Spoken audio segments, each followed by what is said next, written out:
The story goes that Europe was in the dark for 1,000 years. The story shows a continent stumbling through superstition and stagnation, with cold libraries and quiet workshops from the fall of Rome in 476 to the rise of the Renaissance. But if you go back through the records, you won't find darkness. Instead, you'll find a strange silence, as if someone has ripped out whole chapters from the ledger of time. Where are the wars that change maps, the new ideas that push boundaries, and the smart people who used to be as smart as Aristotle or Archimedes? And who was the first to turn off the lights in this time and call it dark? The answer doesn't take you to a battlefield, it takes you to a pulpit. When Rome fell, one group took over to protect language, learning, and even the keys to memory itself. Monasteries copied what they thought was useful, locked up what they were afraid of, and let the rest fall apart. Was this looking after or quiet control? Did the church keep civilization going, or did it change it? We break into the vault tonight. We will walk the empty hallways between the Empire and the Renaissance, listen for missing echoes, and ask if Europe really lost 1,000 years, or if history was carefully planned to make progress seem amazing when the curtain finally rose. If the Dark Ages are made up, the real question isn't what went away, but who wanted us to forget it ever happened. Most history classes say that the Western Roman Empire came to an end on a single morning in 476 AD, when the teenage Emperor Romulus Augustulus gave his insignia to the Germanic general Audacious. Textbooks often show that handoff as a time when everything stopped. Senators crying on the steps of the Forum, legions turning to dust, and marble halls filled with silence. But when we look at the tax rolls, building permits, and everyday letters that have survived from the late 5th century, we see a very different picture. People kept paying their rent. Bakers still needed dough under the same arches. The imperial mints in Rome and Ravenna kept making coins, but the picture on the front changed from a boy emperor to a soldier king in a wool cloak. The handover itself felt more like a bureaucratic shuffle than a disaster. Audacious sent the imperial regalia to Constantinople, which made it clear that the Eastern court was now the only one that could call itself the Roman emperor. However, he kept the old civil service almost the same in Italy. Senators kept their jobs. The same wax seals were used by prefects to certify land deeds. It was still common to write laws in formal Latin, using the old lex of past emperors as a guide. Audacious kept the grain dole for Rome's poor city dwellers going for another generation. Even though the empire was gone, its daily tasks somehow went on. The paperwork is backed up by archaeology. Excavations in Ravenna show that state workshops made beautiful glass vessels well into the 490s. Officially marked roof tiles have been found in layers that date back decades after 476. In Rome, craftsmen fixed aqueduct bridges by following the old engineering manuals line by line. Instead of marble, they used local stone to patch up the concrete. In what is now Switzerland, local militia moved back into late Roman forts at Kaiserost and Basel. Instead of tearing out the mosaic floors, they used them again. There is no sign of a sudden flight into the dark. The mix of old and new looks about the same when we look at Gaul or Hispania. Around 475, just before Rome was supposed to fall, the Visigothic king Uruk used Roman legal formulas in his Codex Ursinus. Burgundian rulers copied not only Latin words, but also Roman tax zones, and they collected land taxes through municipal councils that were still in place. In Arles, a city that had been badly damaged by war earlier in the century, pottery workshops reopened with Gothic support, and shipped tableware along the Rhine River routes that Roman bargemen had mapped generations before. There was a new political badge on the city gates, but the toll collectors still wrote in Latin on their wax tablets. The West had gotten smaller, that's true. Long-distance shipments of grain from North Africa stopped working. Marble quarries in Asia Minor now mostly served Constantinople. Many civic monuments fell apart because city budgets were tight, but shrinking is not the same as dying all of a sudden. Radiocarbon dates from animal bones found in Cardiff's Roman amphitheater show that traders kept bringing Mediterranean wine to Britain and trading amphorae for Baltic furs until the 500s. During the chaotic 470s, people buried coin hoards in Gaul. By the 490s, these hoards were appearing in household layers again, showing that people were confident enough to spend their money instead of hiding it. Legal inertia was a factor in the continuity. The old imperial law codes, especially the Codex Theodosianus, were still the best way to settle disagreements.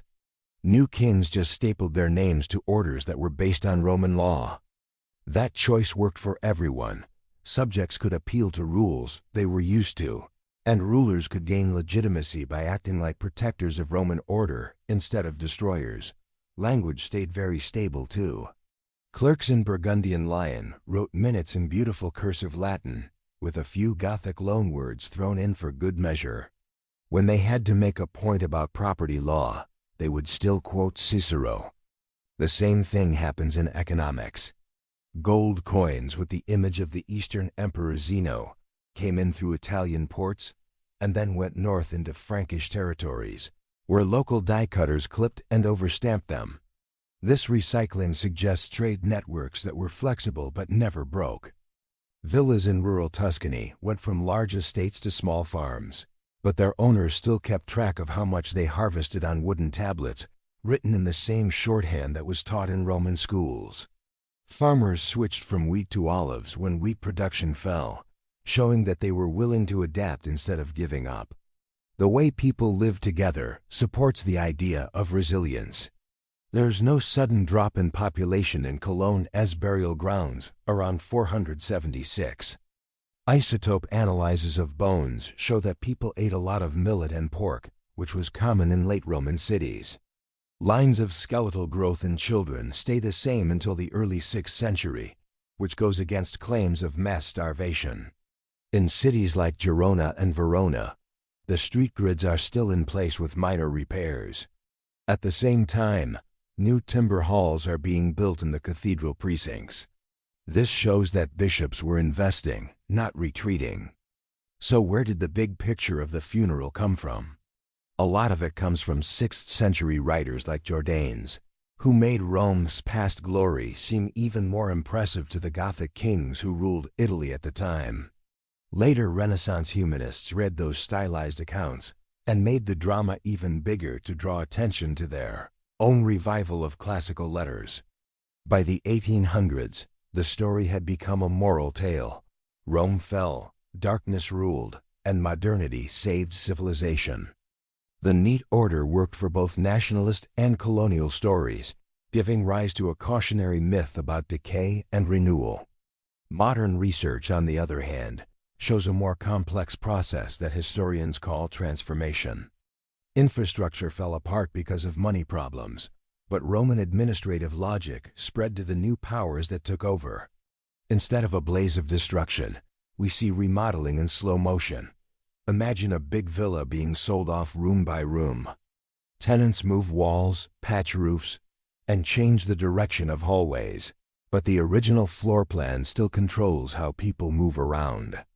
That is late antique Europe, corridors that have been worn down but still guide footsteps for hundreds of years. None of this makes things easier. Warlords fought each other in provinces, and waves of plague killed many people. Outside of church circles, literacy levels probably fell. But hardship and creativity went hand in hand. Small monasteries in the Loire Valley copied books on herbs and tried out different types of grapes that later became popular in Europe. Metalworkers in Bavaria combined Roman smelting with Frankish ornamentation to create styles that would be used to decorate Carolingian reliquaries 300 years later. Continuity didn't mean things stayed the same. It meant that systems that survived made small changes over time. Realizing that nuance is important because it changes the way we think about the so-called Dark Ages, which were not a void after a big crash, but a hallway connecting two wings of a much longer house. Lights flickered, rooms were painted over, and tenants fought over rent, but the building was still full. By questioning the myth of the funeral, we also make it less tempting to put whole groups of people into neat cycles of rise and fall. Societies mix, borrow, and change. They don't often just fade away. So the real question is why later storytellers liked a sudden death better than a slow change. The story of a collapse teaches clear moral lessons. Pride led to destruction.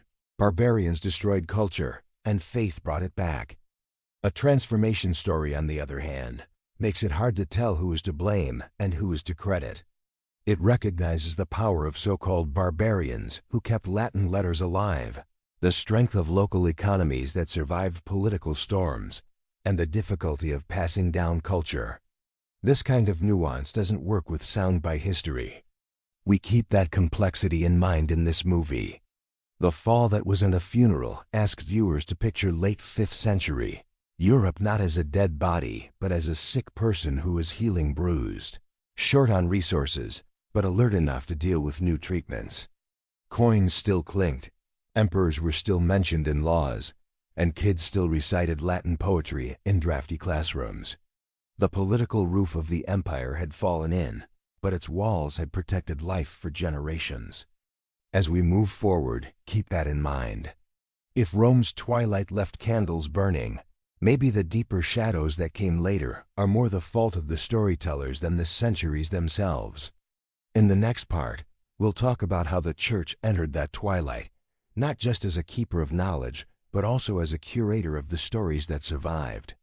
Knowing that Europe had two roles helps us figure out if it really lost its memory, or if someone later locked the diary away. After imperial titles disappeared from the West, a different group of people slowly took over the administrative roles that Rome had left behind. When civil magistrates became less common, bishops led city councils, abbots took care of farmland that used to feed legionary garrisons, and traveling clerics carried letters between courts like imperial dispatch riders used to do. This change wasn't a secret coup. It was more like an inheritance.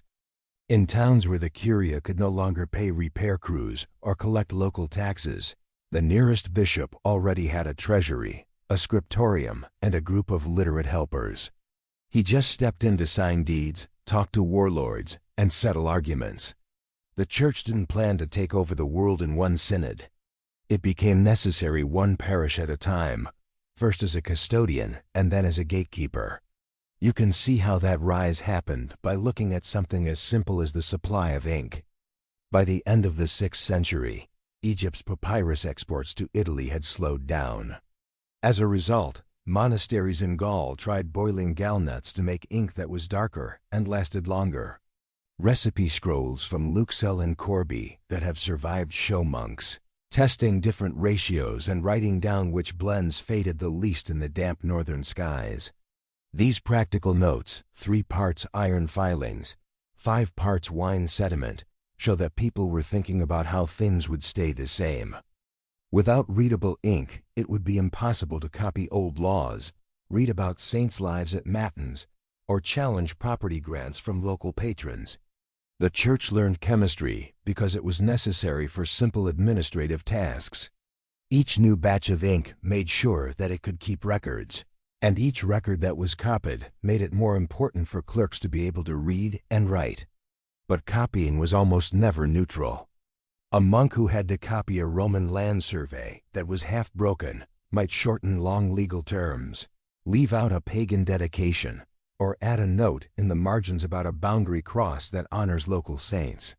Over time, those extra notes became part of the main text. A grant that used to say "by order of the most illustrious prefect" changed to "by the grace of God and the intercession of St. Martin." The land boundaries stayed the same, but the cultural framing shifted toward Christian authority. Later lawyers who looked at these charters saw that divine approval was built into legal precedent. So the church's scribal desks did more than keep history alive. They changed the way that future readers would see that history. By mapping episcopal councils, we can see how quickly the clergy is growing. A synod in Orleans in 511 brought together bishops from almost every Gallic city that was still standing. Their laws dealt with things that the old civil code used to deal with, like how to test witnesses, how to set tolls on river crossings, and how to take care of abandoned children. Over the next 100 years, similar councils spread to Toledo, Milan, and Seville, where they made rules that were the same everywhere secular courts had broken down. These meetings kept minutes in Latin, on parchment that only monasteries could afford. When local kings needed help with border disputes or war reparations, they could easily find canon law books that were ready, bound, and indexed. Roman civil digests, on the other hand, were scattered in private collections. It was just easier to choose the church's archive. But there were strings attached to efficiency. People who wanted to see a bishop's archive had to agree that spiritual concerns might affect legal advice. Both sides in a field dispute might swear oaths on relics, and a marriage contract might use scripture as a guide. As time went on, spiritual framing felt normal because there was no other literacy in the countryside. Even non-religious warlords, like the Ostrogothic king Theodoric, hired church secretaries to write laws.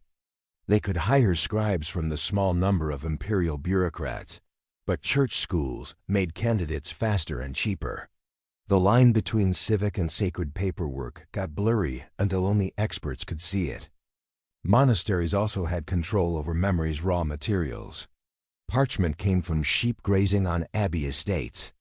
The first letters were colored with woad dye from monastic gardens. By the 8th century, Benedictine houses were in charge of long trade routes for ink ingredients. This gave them an advantage over lay scribes who didn't have access to these resources. If a nobleman in the area wanted to have a family history written, he often had to borrow a monk's desk, pigments, and abbreviations.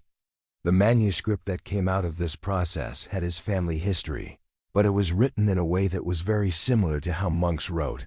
The pages were ruled for a liturgical calendar. The margins were filled with moral glosses, and the portraits were posed in prayerful rather than martial glory. Rich patrons were okay with this framing because they still got long-lasting records. The church was okay with it because each volume subtly spread its view of the world beyond the walls of the monastery. Timekeeping was another way that people had an impact.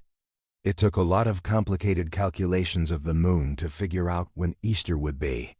Monks in Ireland and Northumbria improved tables that Alexandrian astronomers had made, and then sent them to the courts of the Franks and Lombards. Kings who wanted to hold Easter celebrations that would help them politically needed to know the right dates, so they turned to monks who were good at math. Those same computists put together local records, usually marking each entry with the year of our Lord and the year of the bishop's consecration, which helped people remember sacred history in a secular way. When historians later put together regional records with universal records, they used church-based dating systems. So the church not only kept track of events, but also made sure they all happened at the same time, turning a bunch of notes into a single timeline that future generations would see as official. Not every scholar liked the power of the clergy. Cassiodorus, a Roman lawyer from the 6th century, moved to his vivarium estate in southern Italy and called for the merging of classical and Christian learning. But even he started a monastery to get that mix, knowing that books could only survive wars if they were kept in a monastery. Virgil is next to the Psalms in his library catalog, and Boethius is next to Basil. That mix had an effect on the curricula of the early Middle Ages, but the school stayed Christian. Students copied Cicero, but their morning prayers set the tone for the day before class. When the church thought a text was dangerous, the custodian and gatekeeper roles became very clear.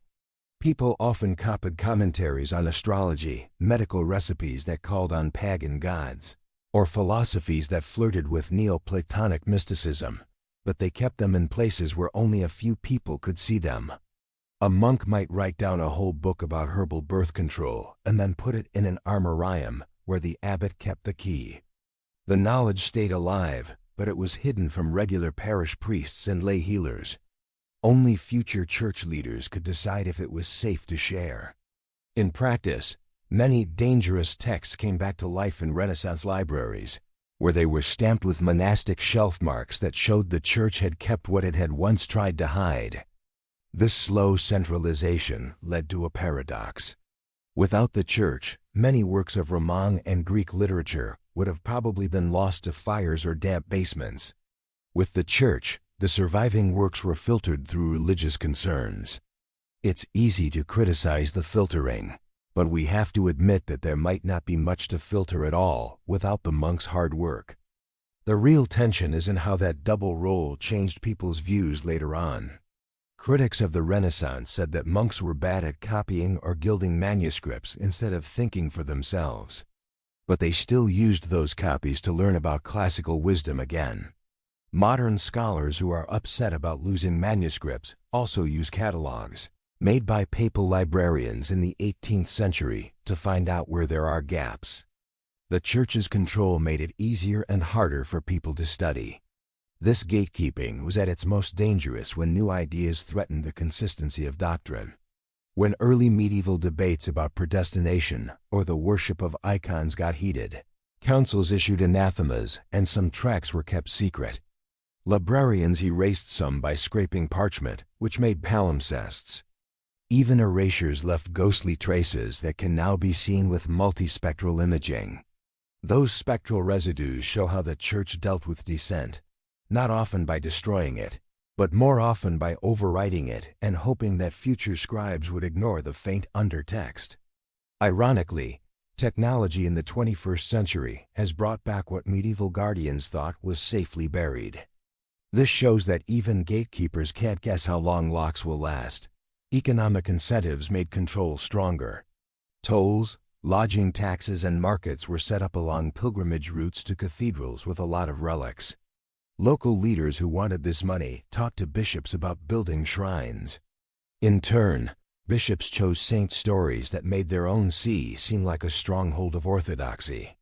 People wrote, copied, and read hagiographies out loud to groups. Some saints may have really died for their faith, while others were made up, but in either case, their stories boosted the prestige of the diocese. Copying those stories kept scriptoriums busy, justified gifts of land, and brought in more pilgrims, creating a cycle in which spiritual stories fed material power. By the 800s, Carolingian rulers knew that working with church scholars could help them keep their lands together. To make Latin handwriting more consistent, Charlemagne's court brought in English and Irish monks. This style later became known as Carolingian minuscule. Uniform writing made it easier to run things over large areas. Monks got money from the king, and the church gained power at court.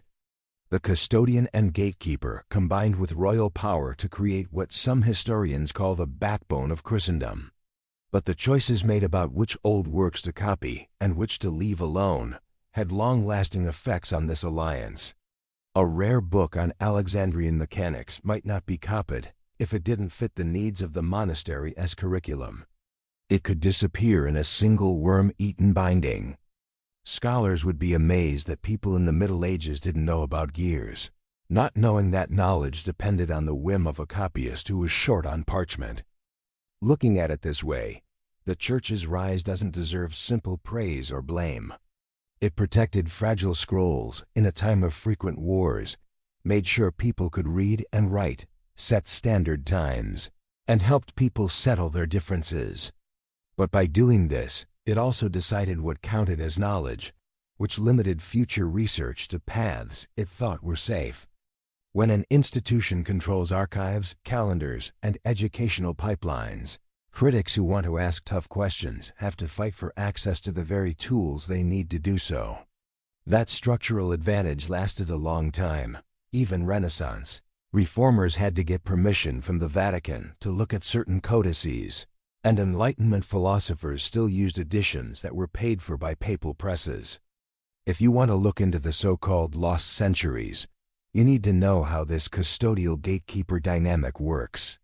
If records are thin between 600 and 800, is it because life really slowed down or because scribes in those years put religious calendars ahead of secular ones? If astronomical tables from the same time only exist in copies made later in the 9th century, Do we have a gap in observation, or did Carolingian librarians choose not to keep older star lists because they didn't think they were useful for pastoral purposes? These questions show how the Church's filters shape and change our view of early medieval Europe. We will look into those filters as we move on with our movie. Where did monastic networks send manuscripts? And how did political pressures affect what went to future libraries? To answer, we will look at the transport routes marked in the margins, study ink recipes that date layers of text, and compare parallel chronicles kept in Islamic Cordoba and Tang-era Chang'an, two civilizations whose caretakers had different priorities. We can tell if Europe's silence is strange or just different in pitch by putting these chains of custody next to each other. For now, remember this important point. The Church didn't get power by taking over libraries. It did so by offering to keep them dry and readable when no one else would. Along the way, it got not only the parchments, but also the power to choose which stories to keep going. That power, which was gained through service, eventually became a barrier that all literate memory had to cross. People in later times often complain about the darkness, but they are really looking at the shadow cast by that gate, which is long, unavoidable, and has been carefully made by many hands over the years. From the eastern edge of the Mediterranean to the foggy coast of Iberia. The first 3 centuries after Rome's political decline saw a strange double pulse, flames that jumped through storied collections on one side and steady lines of monks copying on the other. We often think of book burnings as wild acts of blind hate, with vandals smashing marble heads and scrolls crackling in fires. But the historical record shows a more subtle and cold calculation. When tax bases fell apart and militias fought in the streets, city councils quietly sold roof tiles to pay for troops. When a city gate finally fell or a governor quit, the great libraries, once protected by imperial decree and funded by endowments, were left without insurance against thieves, looking for bronze hinges or timber beams to use as firewood. In Alexandria, a fire in a grain warehouse in the middle of the 7th century spread to docks stacked with papyrus bales. This wasn't because an invader hated books. It was because dry scrolls burned hotter than pine. Later, fishermen remembered how the night sky glowed red over the harbor. Monks on Crete, reading the same sky, copied a sermon about divine judgment without realizing that the smoke cloud was full of pieces of lost Attic tragedy. Go west to Antioch, where an earthquake in 526 knocked down arcades and sent dozens of oil lamps crashing to the library floors. People who survived ran to higher ground. Aftershocks caused storage vaults that had been poorly maintained for years to fall down. When Byzantine engineers finally got to the site, they took apart the walls and used the bricks to build new ones. They thought that crates of wet parchment that were too fragile to move were not worth keeping. A few bishops begged to save theological commentaries, but the soldiers needed the space in the wagons for grain. The compromise was cruelly effective. Choose 3 codices and leave the others. We know that choice was made because a later catalog, kept in the Patriarchal Library in Constantinople, lists those lucky volumes with an asterisk and a short note that says, "Retrieved after the Antioch calamity." Each asterisk marks the grave of dozens of silent shelves. But even as ash fell over ports in the Mediterranean, scribes were hard at work in the valleys. At Vivarium, Cassiodorus's retreat on the Ionian coast, monks cut reeds from the river to make new pens, mixed lampblack with honey to make a flexible ink, and built pigeon coats so that the droppings could tan parchment faster. Their abbey never had more than 30 brothers, but in a generation they copied more than 500 books, half of which were classical and half were Christian. This was enough to start libraries from Naples to York. The abbey at Luxeuil stacked rough-hewn logs into thick walls around the scriptorium to keep out the cold in the Vosges Mountains, which are farther north. In those rooms lit by fire, scribes came up with a unique half-uncial script with wide curves that made it easier on tired eyes. Repetitive copying became a kind of spiritual exercise, a way to pray with your body as well as your voice. Virgil copied lines of Roman verse and Christian discipline for practice. This way, when scholars from outside the monastery finally asked for classical texts, they would come with a monastic background. The paradox gets worse in Iberia. When Visigothic nobles switched from Arian Christianity to Catholic Orthodoxy, they built monasteries in the countryside to show how devoted they were. Some of them burned heretical books from their own Arian past, but they also sent groups to old Roman estates that were falling apart to buy or trade for any old rhetoric books they could find. The very act of destroying rival doctrine made them want to hoard valuable pagan works even more. It was a loss and gain that no modern copyright lawyer could figure out. A burned piece of Livy found in Merita's Forum Layer has a note from a Visigothic librarian that says, "Too damaged for reading. Retain for letter forms." Even ruined texts could teach people how to write, with ghostly tutors writing through ragged gaps. Faith and economic logic both played a role in preservation. When the Persians started raiding Egypt's Red Sea trade, papyrus imports dropped, and parchment prices went through the roof. Monasteries that owned sheep pastures could pay for more copying, but city schools without flocks closed down. Bishop Gregory in Tours was sad that the people there asked for bread instead of books. He used the money from tithes to feed refugees instead of letting the diocesan library go to waste. But 300 kilometers to the south, the Abbey of St. Martin's herds grew bigger because raiders had made families give livestock instead of money.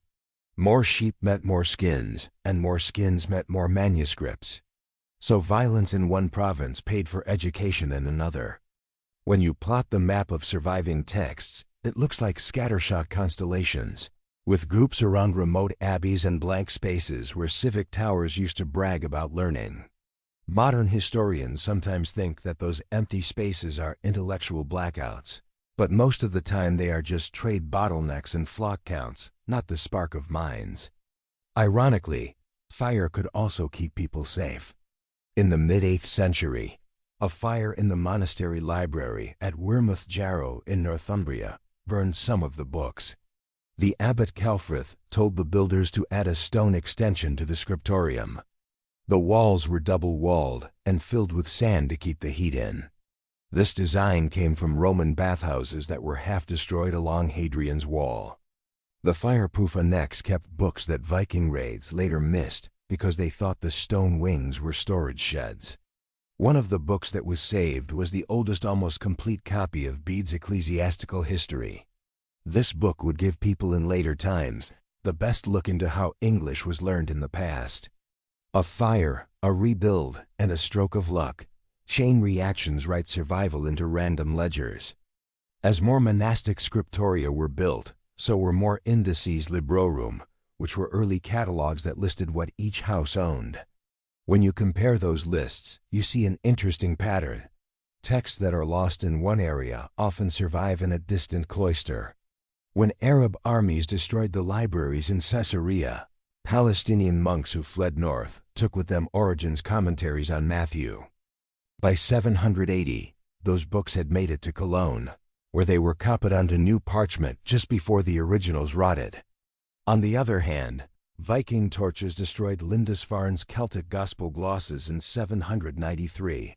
At the same time, a Coptic scribe in Sinai was already translating parts into Arabic, using a Latin example that we now know came from Northumbria. Loss and preservation went in circles across continents, with each disaster balanced, sometimes decades later, by a rescue that went far beyond political borders. Why didn't kings and queens build new royal libraries to replace the old ones? Some people tried. The Ostrogothic king Theodoric paid for a public collection in Verona, but wars with Byzantium took money away from it. Visigothic Hispania had coups every few generations, and each new government stole from the treasuries of the one before it. Frankish kings kept reliquaries, not scrolls. Their subjects were more impressed by golden skullcaps than by fragile codices. Abbots, on the other hand, owed loyalty to rule instead of dynasty, which made their houses strangely stable during times of political change. That stability led to steady copying programs that lasted for hundreds of years.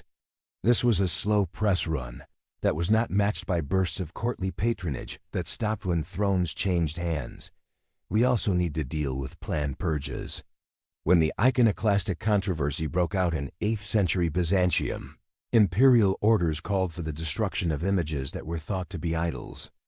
Some very passionate bishops took that idea even further and burned gospel books with detailed miniatures.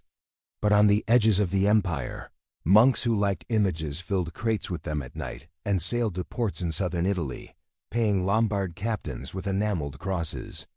The smuggled books later inspired styles of lighting that grew in Monte Cassino and Benevento. So an act of central censorship accidentally sent artistic techniques to the West, where they mixed with Irish ornamentation to create the bright, colorful style of Carolingian art. These threads refugee librarians, accidental fires, economic triage, and doctrinal purges come together to make what scholars now call manuscript transmission.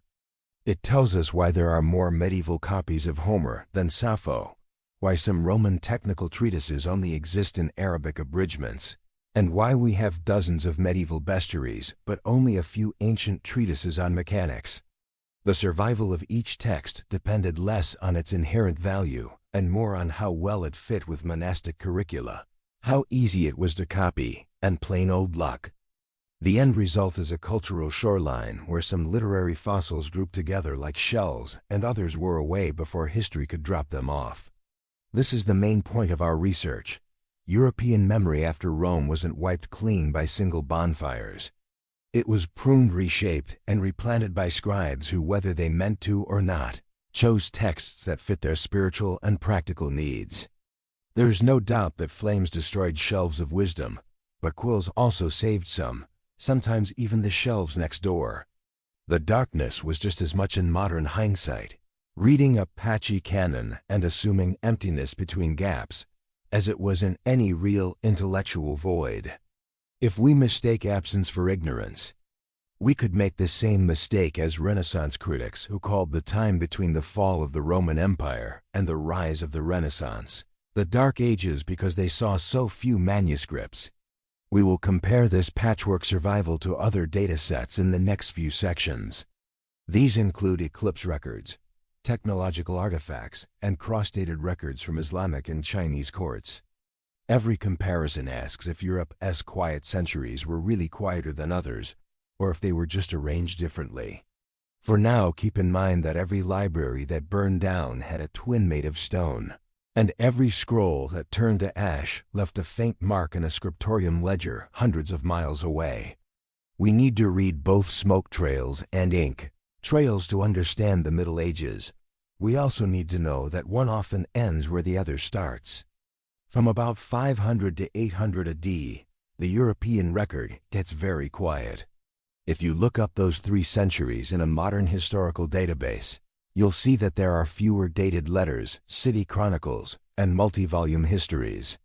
The quiet makes us think of empty fields and closed workshops, but archaeology keeps finding coins, pottery, and building foundations that show life went on.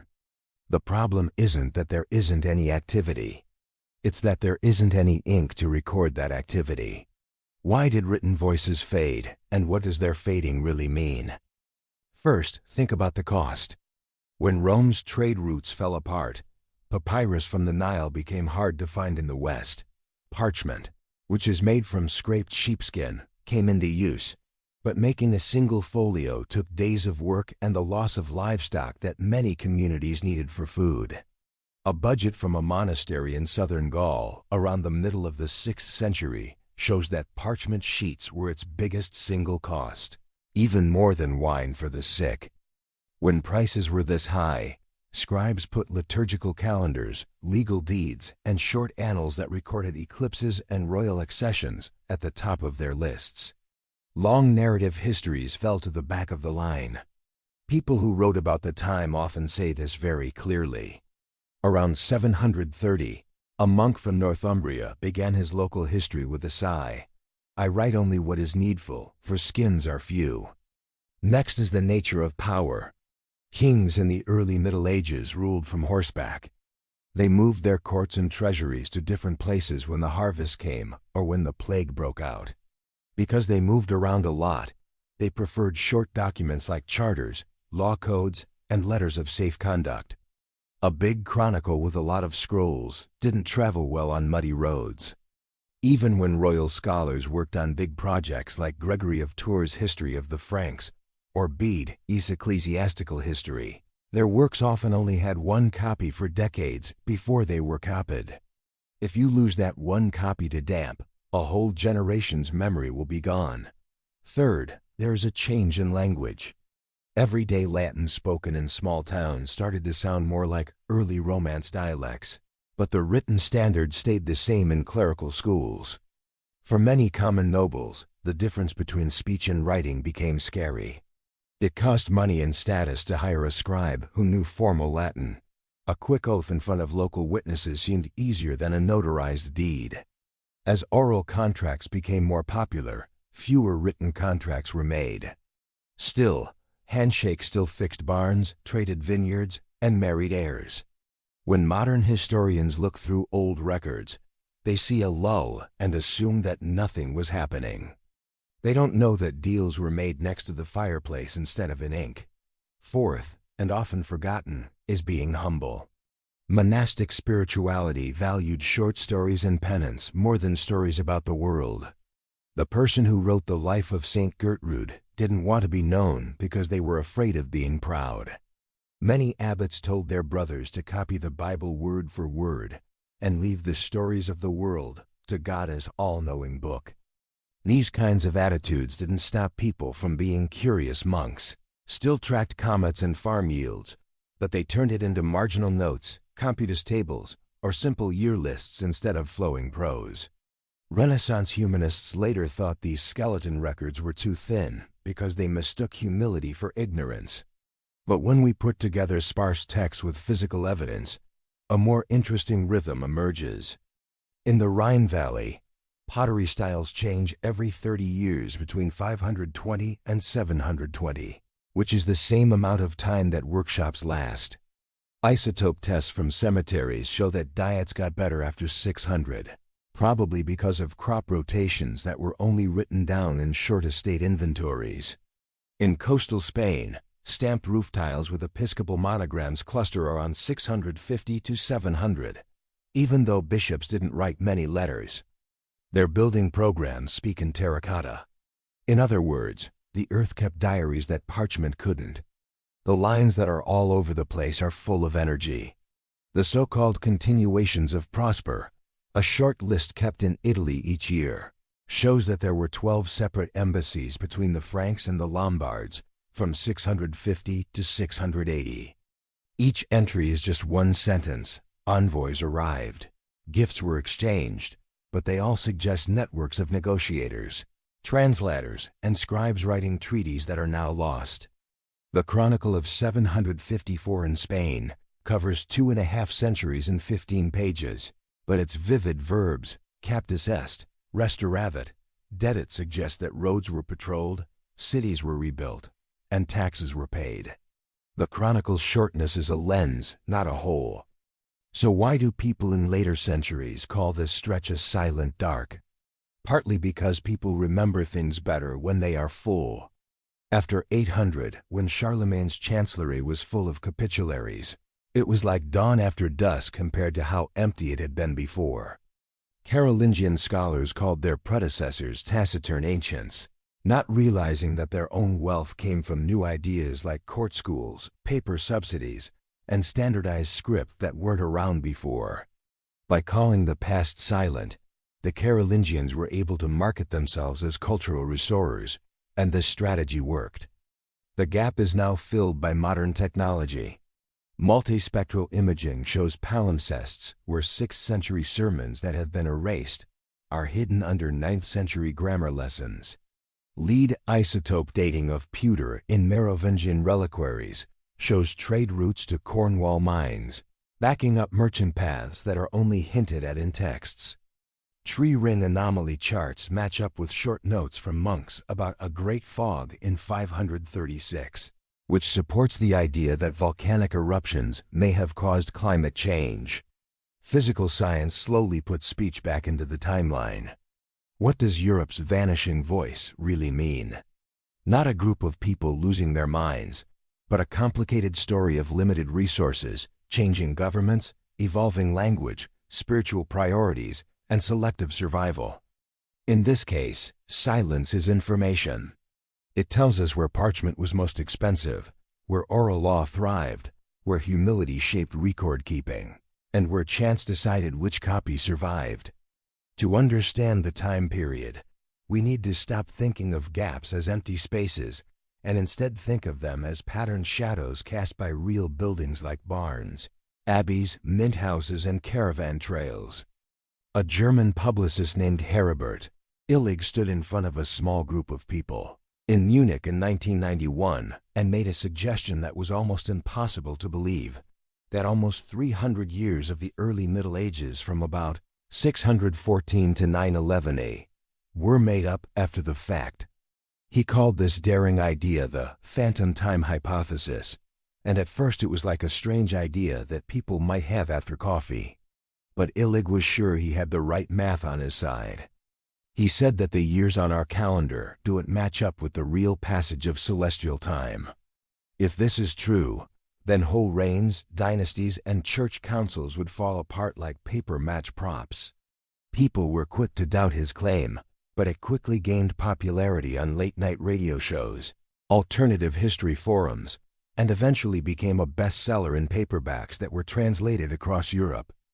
The answer was simple. It gave a beautiful answer to our last puzzle: why the record feels so thin between 600 and 800. If Illig is right, those years are thin because they never happened. Illig started by looking at the change from the Julian calendar, which Julius Caesar brought in 45 BC, to the Gregorian reform that Pope Gregory XIII made in 1582. The Julian year is about 11 minutes longer than the solar year, so the spring equinox moves over the years. Gregory's advisors figured that the calendar had slipped about 10 days by their own day, so they took those days out. Friday, October 15th, 1582, came after Thursday, October 4th, 1582. Illig, on the other hand, used astronomical software and came to the conclusion that the drift should have been closer to 13 days if 15 centuries had really passed since Caesar's reform. He said that the 3-day gap showed that 297 fake years had been added at some point. Next, he looked closely at material culture. He asked why there are so few grand stone buildings that can be safely dated to the 7th and 8th centuries. Why do written records from the 9th century sometimes look like edited versions of late Roman sources? Why does Charlemagne, who was supposedly the emperor of the West in the early 9th century, seem too big for his boots? People talk about him in ways that make him sound like a mythical founder instead of a real king. Illig said that the Holy Roman Emperor Otto III, who ruled around 1000 AD, had a reason to change the timeline. He could call himself the King of the New Millennium by moving the calendar forward. The theory says that Otto, with the help of Pope Sylvester II and Byzantine allies, rewrote charters, forged chronicles, and added an entire Carolingian century to create a golden age that would support his own claims to the throne. The proposal works well with these neat connections: a calendar error, breaks in the architecture, echoes in the text, and political ego. It also appeals because it doesn't ask anyone to memorize complicated farming economies or read Old Latin. Instead, it promises to give you a single, all-encompassing key that will open every locked cupboard in early medieval studies. No sound in the sources, not absence, but making up. Are there gaps in the archaeological record? Not lost evidence, but centuries that are missing. The model is very simple, like those puzzles where taking out one piece makes all the other pieces fit perfectly. But seduction alone doesn't make a theory true. The phantom time engine shows parts that grind when we lift the hood. First, look at the difference in the calendars. The Gregorian Commission didn't try to fix the drift all the way back to Caesar's original date. Instead, it only tried to bring the spring equinox back to where it was at the Council of Nicaea in 325 AD, because that was the basis for Easter tables in the 4th century. The Julian drift was about 10 days between 325 and 1582, which is the same number that Gregory's scholars used. So once we see which anchor point they were aiming for, the so-called 3-day mismatch goes away. Next, look at the evidence from the heavens.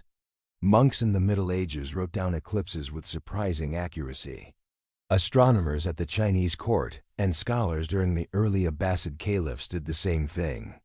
Astronomers today can predict past eclipses to within minutes by reversing orbital mechanics.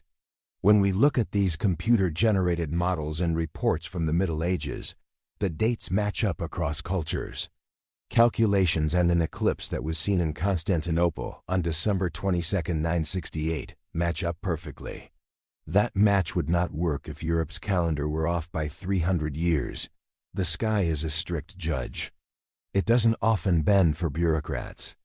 Another layer of auditing comes from tree ring chronologies.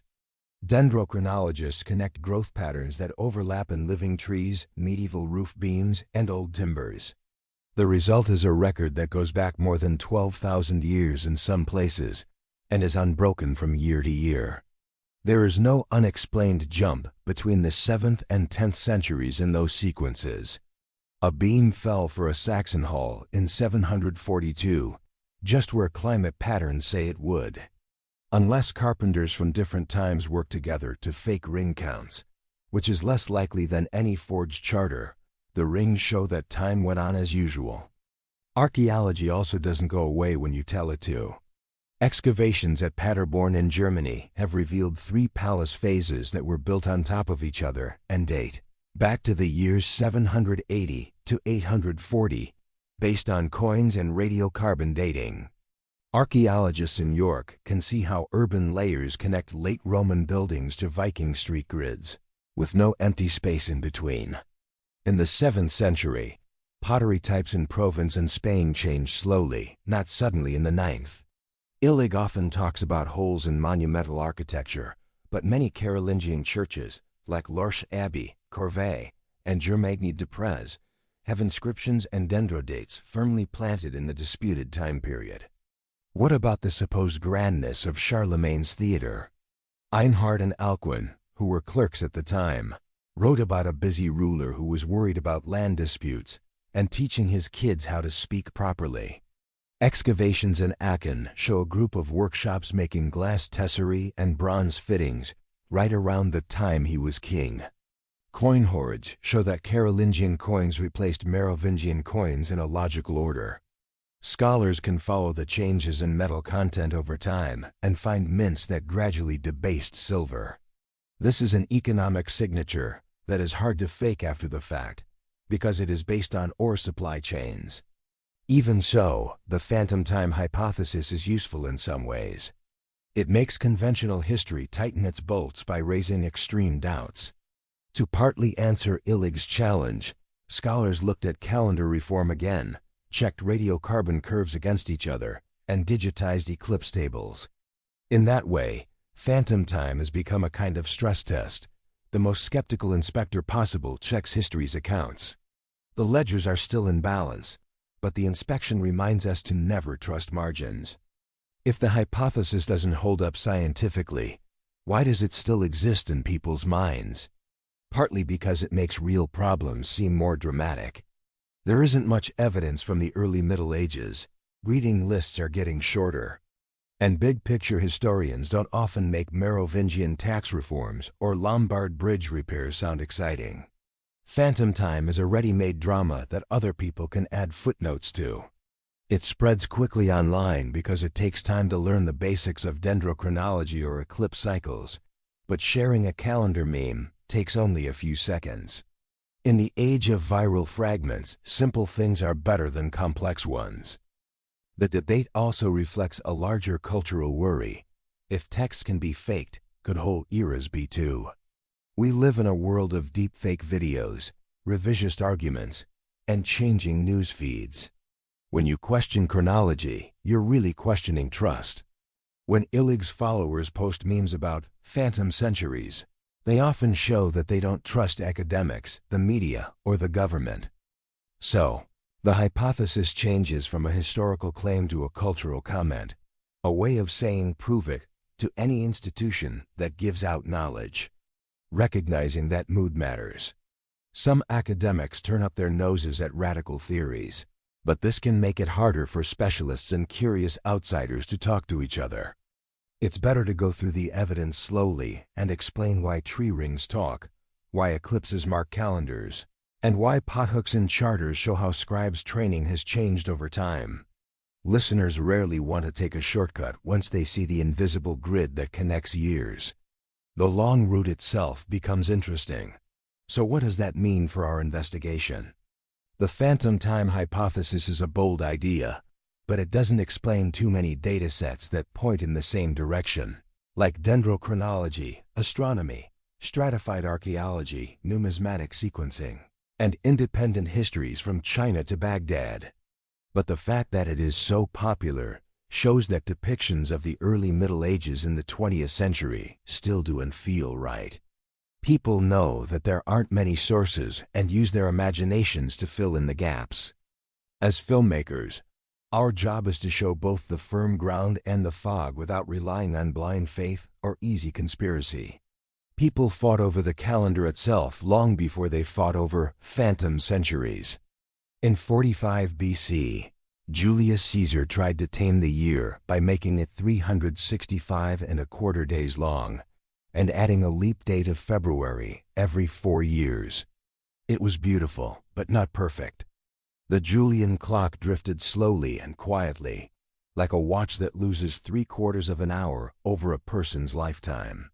This is because the true solar year is about 11 minutes shorter. At first, no one was worried. The slip only lasted a few seconds in one generation.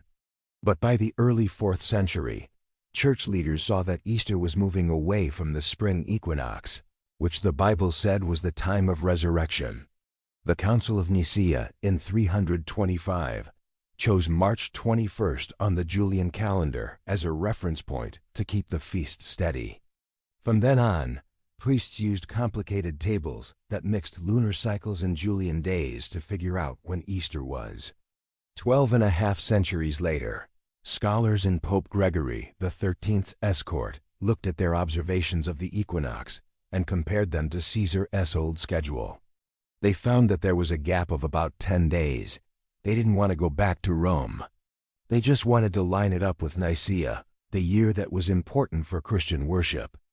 So, on Thursday, October 4th, 1582, the Pope said that Friday, October 15th, would come after sunrise. 10 pages of parish diaries went missing. For astronomers, those pages showed the total drift of about 1,257 Julian years, which is exactly what a slip of 11 minutes per year says will happen between 325 and 1582. There were no missing centuries in the math. The correction was right. Still, a lot of places were hesitant to adopt the change. Spain and Portugal did what they were told right away. The Lutheran German states waited until 1700. Britain held out until 1752, which made tenants riot because they thought landlords had taken 11 rent-free days. Russia kept using the Julian calendar until after the 1917 revolution. Greek Orthodox parishes still use it for church dates. Each staggered adoption stamped documents with 2 dates, one old style and one new style. This made a kind of breadcrumb trail that historians can easily follow now. If 300 fake years had been secretly added, these records would split apart like rails that were bent at different angles. No, they don't. A letter written in old-style Moscow on January 1st, 1700, arrived in new-style Amsterdam on January 12th, which was exactly the right amount of time. The Julian drift is not the only way to measure time. Around 525, a Scythian monk named Dionysius Exiguus started the Anno Domini era by counting years from what he thought was Christ's birth. He got it wrong. Modern scholars say that birth happened a few years earlier. But the basic mistake was fixed long before the centuries that Illig looks at. The important thing is that Dionysius made a single reference that everyone could use. In the 8th century, Bede made it popular in England. Carolingian courts spread it across the continent, and papal bulls made it official in church records. There were still parallel systems, like regnal years, Roman indiction cycles, and Byzantine counts from creation.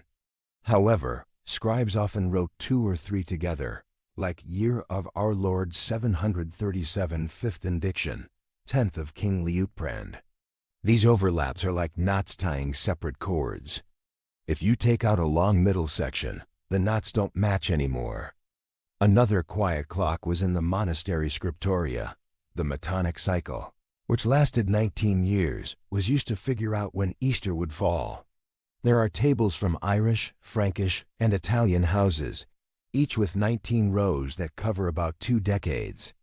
Copyists changed the headings at the end of each cycle and wrote notes in the margins, like 4th cycle since our Lord Charlemagne. Those serial markers, which were checked against computable lunar eclipses, are exactly where physics says they should be. If you jump ahead 3 ghostly centuries, the tables would slip. But they don't. Other civilizations outside of Europe had their own clocks. Chinese astronomers used rain year formulas to record eclipses to the exact double hour. 2nd year of Xuanzong, moon 8 sun at U hour. Islamic scholars in Baghdad used Hijri dating, which started in 622. When modern astronomers look back at lunar shadows, they find that the Tang and Abbasid eclipse notes match up within minutes of what they thought would happen. European historians write about the same events, but they often use a different local date because their day began at sunset instead of midnight. However, the physical moment is the same. To hide 297 years, you would have to make fake Latin, Chinese, Arabic, Syriac, and Armenian tables, as well as thousands of fake global eclipse matches. People who speak different languages and live in different empires would have to be part of that conspiracy without knowing what was going on in their own countries. It makes sense. In addition to tree rings, ice layers, and stalagmites, material clocks also tick. Each winter ring layer shows how hot and wet it was. Cores drilled from Irish oaks make a master sequence that goes back to 500 BC. If 3 phantom centuries had been added, the ring count after 614 would suddenly get smaller compared to climate proxies in other places. No, it doesn't. The volcanic sulfate spikes in Greenland's ice layers, which are labeled by counting layers like pages, match up with the dimming summers that European monks wrote about in 536, 626, 679, and 764. The sulfate peaks and the text chills go together. Change the text by 300 slots and the match breaks. People who don't believe in calendars sometimes say that monks could figure out when eclipses and Easter would happen after making up fake years. But a fake back calculation still has to deal with unavoidable problems, like small changes in the Earth's spin that have been recorded on Babylonian tablets and in modern telescopes. Only computers made in the last few years can make delta T changes that are accurate to the minute. Medieval scholars didn't have any information about long-term tidal breaking. Any formula they used to look back in time would be off by hours within centuries. The fact that reports of eclipses from early medieval Europe match up with modern ones means they were recorded close to the time they happened, not made up later. There are misalignments, but they are small, local, and well understood. An Anglo-Saxon chronicle from the 8th century says that the solar eclipse on May 3, 664, happened on May 1st. The scribe was copying an older Irish note and changed the dates to fit his own calendar, but he counted 2 days wrong. This is just one of many mistakes that people made when writing down things in the Middle Ages. The scaffolding is otherwise sound, which is why those slips stand out. They show that someone worked hard, not that they made up a lot of things. Bones also have calendars in them. Burials in Bavaria from the 7th century show lead coffins with stamped years of indiction. Isotopic analysis shows that the lead came from local mines that were reopened after Roman shafts flooded, which matches charters that say Lombard dukes gave mining rights. Coins made during those dukes' reigns have cross-references to Eastern emperors that we know about from Byzantine year counts. If you pull on one thread, you could remove 300 years, and the coin designs would show emperors who hadn't been born yet on the new timeline. There doesn't seem to be any mismatch. None of this answers every little question. Scholars still argue about when King Arthur's legendary battles took place, and whether Ireland had a famine in 750 or 752. But there is a steel cable of overlapping chronometers that runs through all of those fine-grained uncertainties. These include Julian drift, Gregorian cut, Easter cycles, eclipse paths, tree rings, lead coffins, and ice cores. If you cut the cable, everything in the world, Europe, Damascus, Chang'an, the Yukon sky, would shake. It hasn't. So why do calendar myths keep going strong? Because the pieces of the puzzle that keep track of time are spread out across fields. One person reads charters, another runs orbital models, and a third keeps track of spruce rings in a lab. Not many people see the panorama. People who believe in conspiracy theories put together big patterns from small gaps, faster than experts can write footnotes. We need to weave those strands together into a single clear rope and show people how history, astronomy, and geology all have the same clock. In the next part, we see that clock in action. We will follow a single solar eclipse from cuneiform clay in Mesopotamia on June 20, 763 BC, through Roman records and into an Anglo-Saxon margin. Then we will compare it to a medieval eclipse from 810 AD that buff Viking sagas and Tancourt diaries. The shadows of these things move across the earth at the exact times that math says they will. If there are ghost centuries there, they must be higher than the sun. So far, the sun is still there. Every time the moon moves across the sun, it leaves a shadow on the earth that can be pinpointed to within a minute thousands of years in either direction. These total eclipses give historians something that no fake charter or patriotic chronicle can copy: a real, objective timestamp. Writers from the Middle Ages didn't know much about how orbits worked, but they did know that day turned into night and stars came out at noon. They wrote down what they saw. When we compare their reports year, month, and sometimes even hour with modern astronomical software, the alignments make a lattice that keeps Europe's timeline firmly in place. If almost 3 fake centuries had slipped in, every eclipse entry would be 300 years off the curve, like pearls falling from a broken string. Instead, the pearls fit perfectly into the same grooves that Tang Dynasty astronomers in China and Islamic scholars in Baghdad made. Even though the sky is big, it doesn't have any room for phantom time. Start with an event that is written down in many European manuscripts. Thursday, the 3rd of May, in the 9th year of King Egfrith, the day got darker over northern Britain. Astronomy today shows that a wide total eclipse crossed the British Isles on May 3, 664, the Annals of Ulster and Bedes.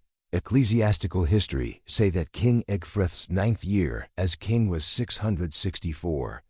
There's no need to make any changes. Go east to Chang'an. During the Tang Dynasty of Emperor Taizong, Chinese court astronomers recorded a big solar eclipse on September 10, 640. A D software that keeps track of the Earth-Moon system backs up that exact path and date. If Europe had 297 made-up years on its calendar, its 640 years would fall where modern models say 937 years should be. There doesn't seem to be a mismatch. Both Europe and China describe the same lunar dance at the same exact time. Even partial eclipses work together. The Royal Frankish Annals say that on the 9th of June 810, the sun was obscured about 2 parts. Arabic sources from Cordoba at the time also talk about an odd dimming that day.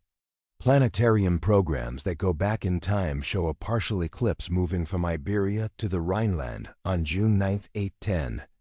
This triangulation Latin monks in Aachen, Muslim scholars in Al-Andalus, and 21st century physics links 3 cultures to a single second on the cosmic clock. A phantom time splice would tear that seam. but none of them look frayed. Total eclipses are very dramatic, but other astronomical events are even more important. In April 837, chroniclers all over Europe wrote about a bright star with a tail that hung in the sky for weeks. The Chinese call the object Biangxing, which means tailed star. It was first seen on March 17th of that year. Halley's Comet is the visitor that modern astronomy has identified. Its orbital period is known to within hours. Its 837 passage fits the model perfectly. Halley would not be in that spot if the timeline changed by hundreds of years, and medieval scribes can't change the motion of comets by guessing backward. Syrian observers who were afraid the comet would bring plague also saw it swing in 530 AD, which is the same thing.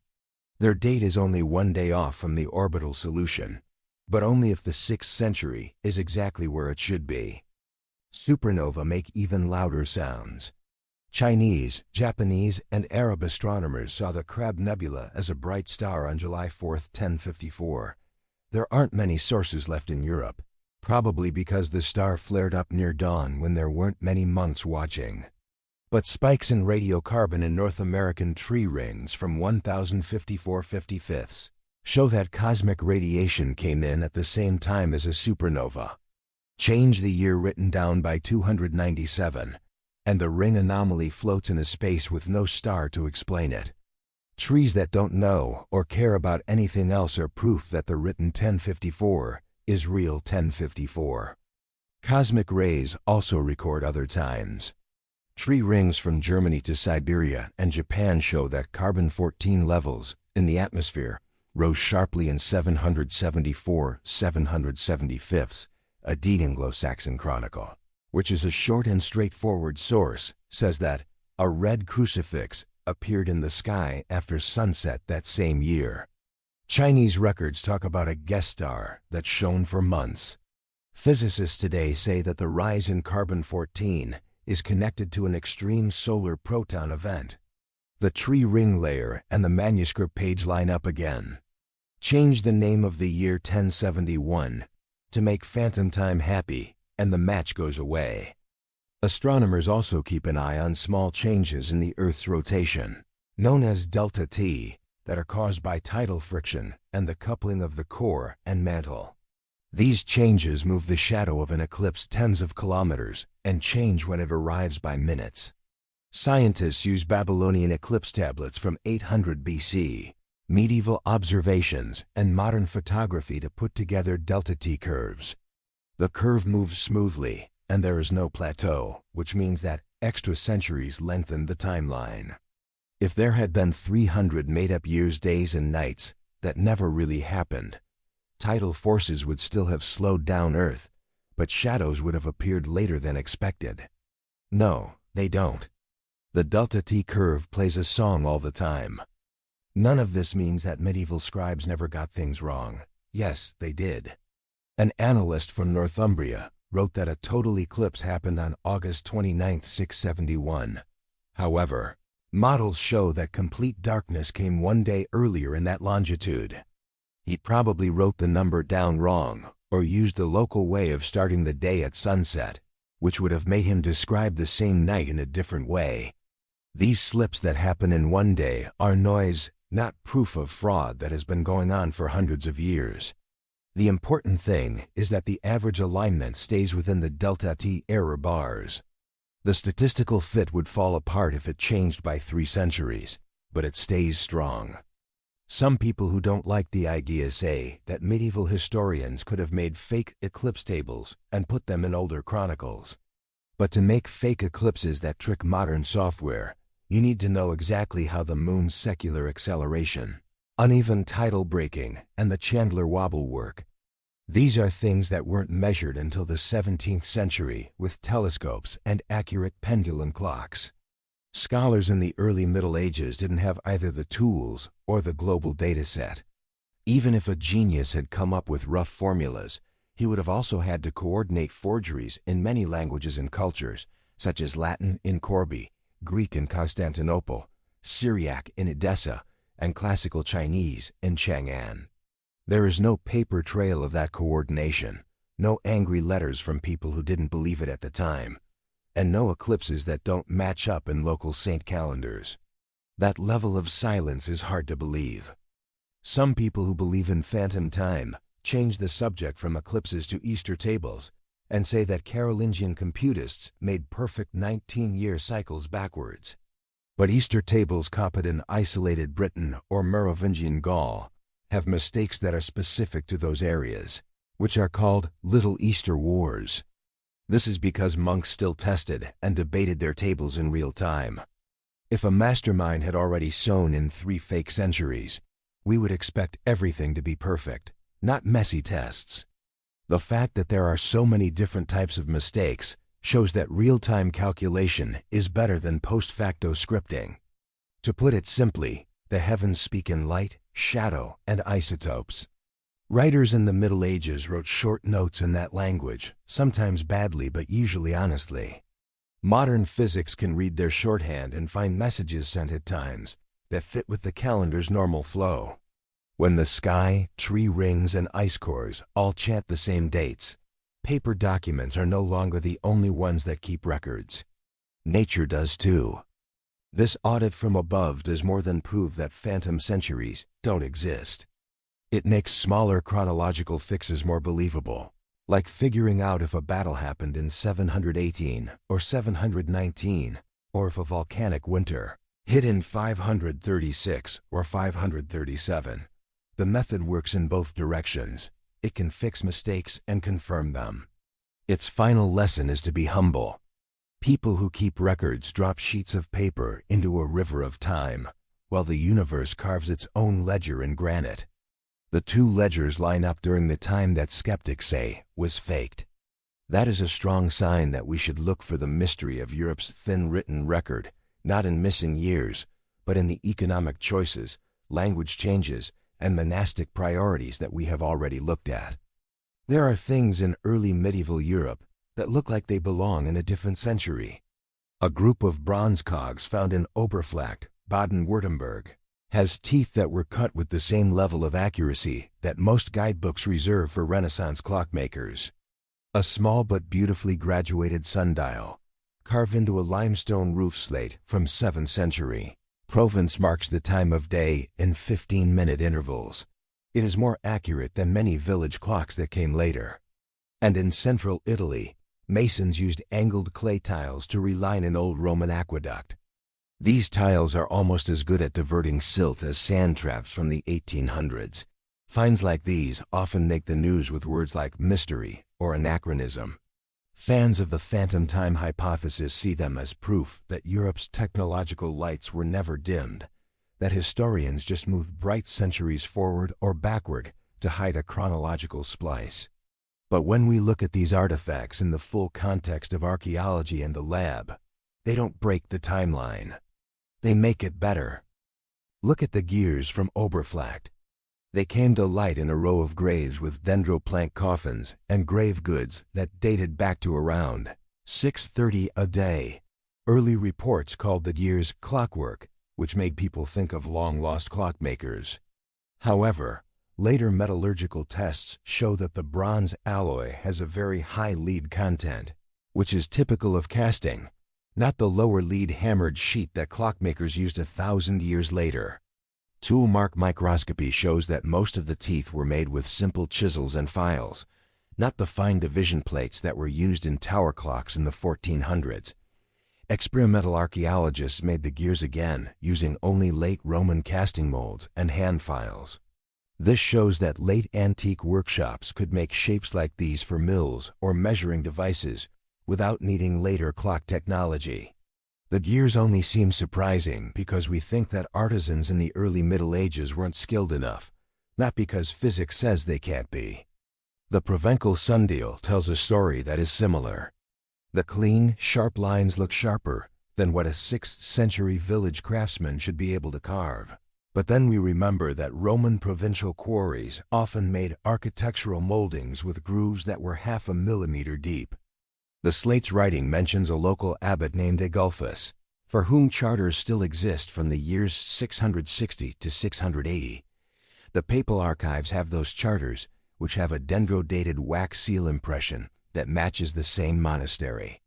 Neutron activation analysis of the slate's mineral inclusions shows that it came from a quarry opened by late Roman engineers at Glanum. The dial is not an out-of-place wonder. It is a perfectly reasonable descendant of imperial stonecraft that was kept in one abbey while the estates around it fell into timber and thatch. The Tuscan aqueduct at Borello is also worth thinking about. Stratigraphers long thought that the brick-lined channel was rebuilt in the 11th century because samples of lime mortar looked like styles from later medieval times. A closer look showed that the lime came from a refiring that happened when masons put tile baffles around 720. The date was made clearer by radiocarbon dating of mortar charcoal and a coin, a tremissus of Liutprand, the Lombard king from 712 to 744.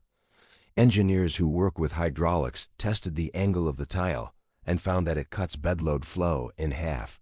This isn't magic. It's just good geometry that has been preserved in Roman manuals. Papyrus excerpts of these kinds of manuals were around until at least the 7th century. A piece of Frontinus's De Aqueductu found at Bobbio dates back to that time. The retrofit shows that things have stayed the same. Late Roman know-how, Lombard investment, and monastic librarianship. So why do these things set off anachronism alarms? We think of post-Roman Europe as a place where trades died out, which is part of the reason. But craftsmen don't forget things overnight. The same quarry teams that made late Roman capitals also taught their sons how to carve Christian sarcophagi. A millwright from Ostrogothic Italy moved north and rebuilt water wheels for the Frankish lords. People who didn't make big news stories about their lives took technology with them. We have to figure out where they went by looking at metal compositions and chisel marks. We can read those marks like diary entries thanks to modern science. Lead isotope signatures show that bronze came from mines in the Massif Central that were still open until at least 700. Strontium isotopes in mortar show where limestone outcrops were used by later Merovingian builders.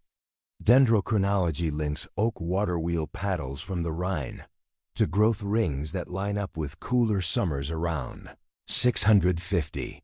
When we stack these separate clocks, the gears and sundials don't mess up the time. They fit right into a living, ongoing craft tradition. There are real puzzles. Some copper alloy calipers found in a Visigothic workshop near Toledo are similar to some later Carolingian tools. A rock crystal lens from Viking Sweden has such a fine polish that it makes tiny runes easier to see. These kinds of things are rare, but being rare doesn't mean they're fake. New ideas often start out in small groups before spreading widely. The Toledo calipers probably come from surveying kits used in the late Roman Empire, and the crystal lens fits with what we know about Viking trade in Islamic optics. They don't rewrite calendars. Instead, they remind us that medieval networks carried ideas over long distances, even when mentions of parchment are few and far between. Dating methods are always being checked. When they first tested ceramic kill debris from a Kentish monastery with thermoluminescence, they got a wide range of 550 to 850.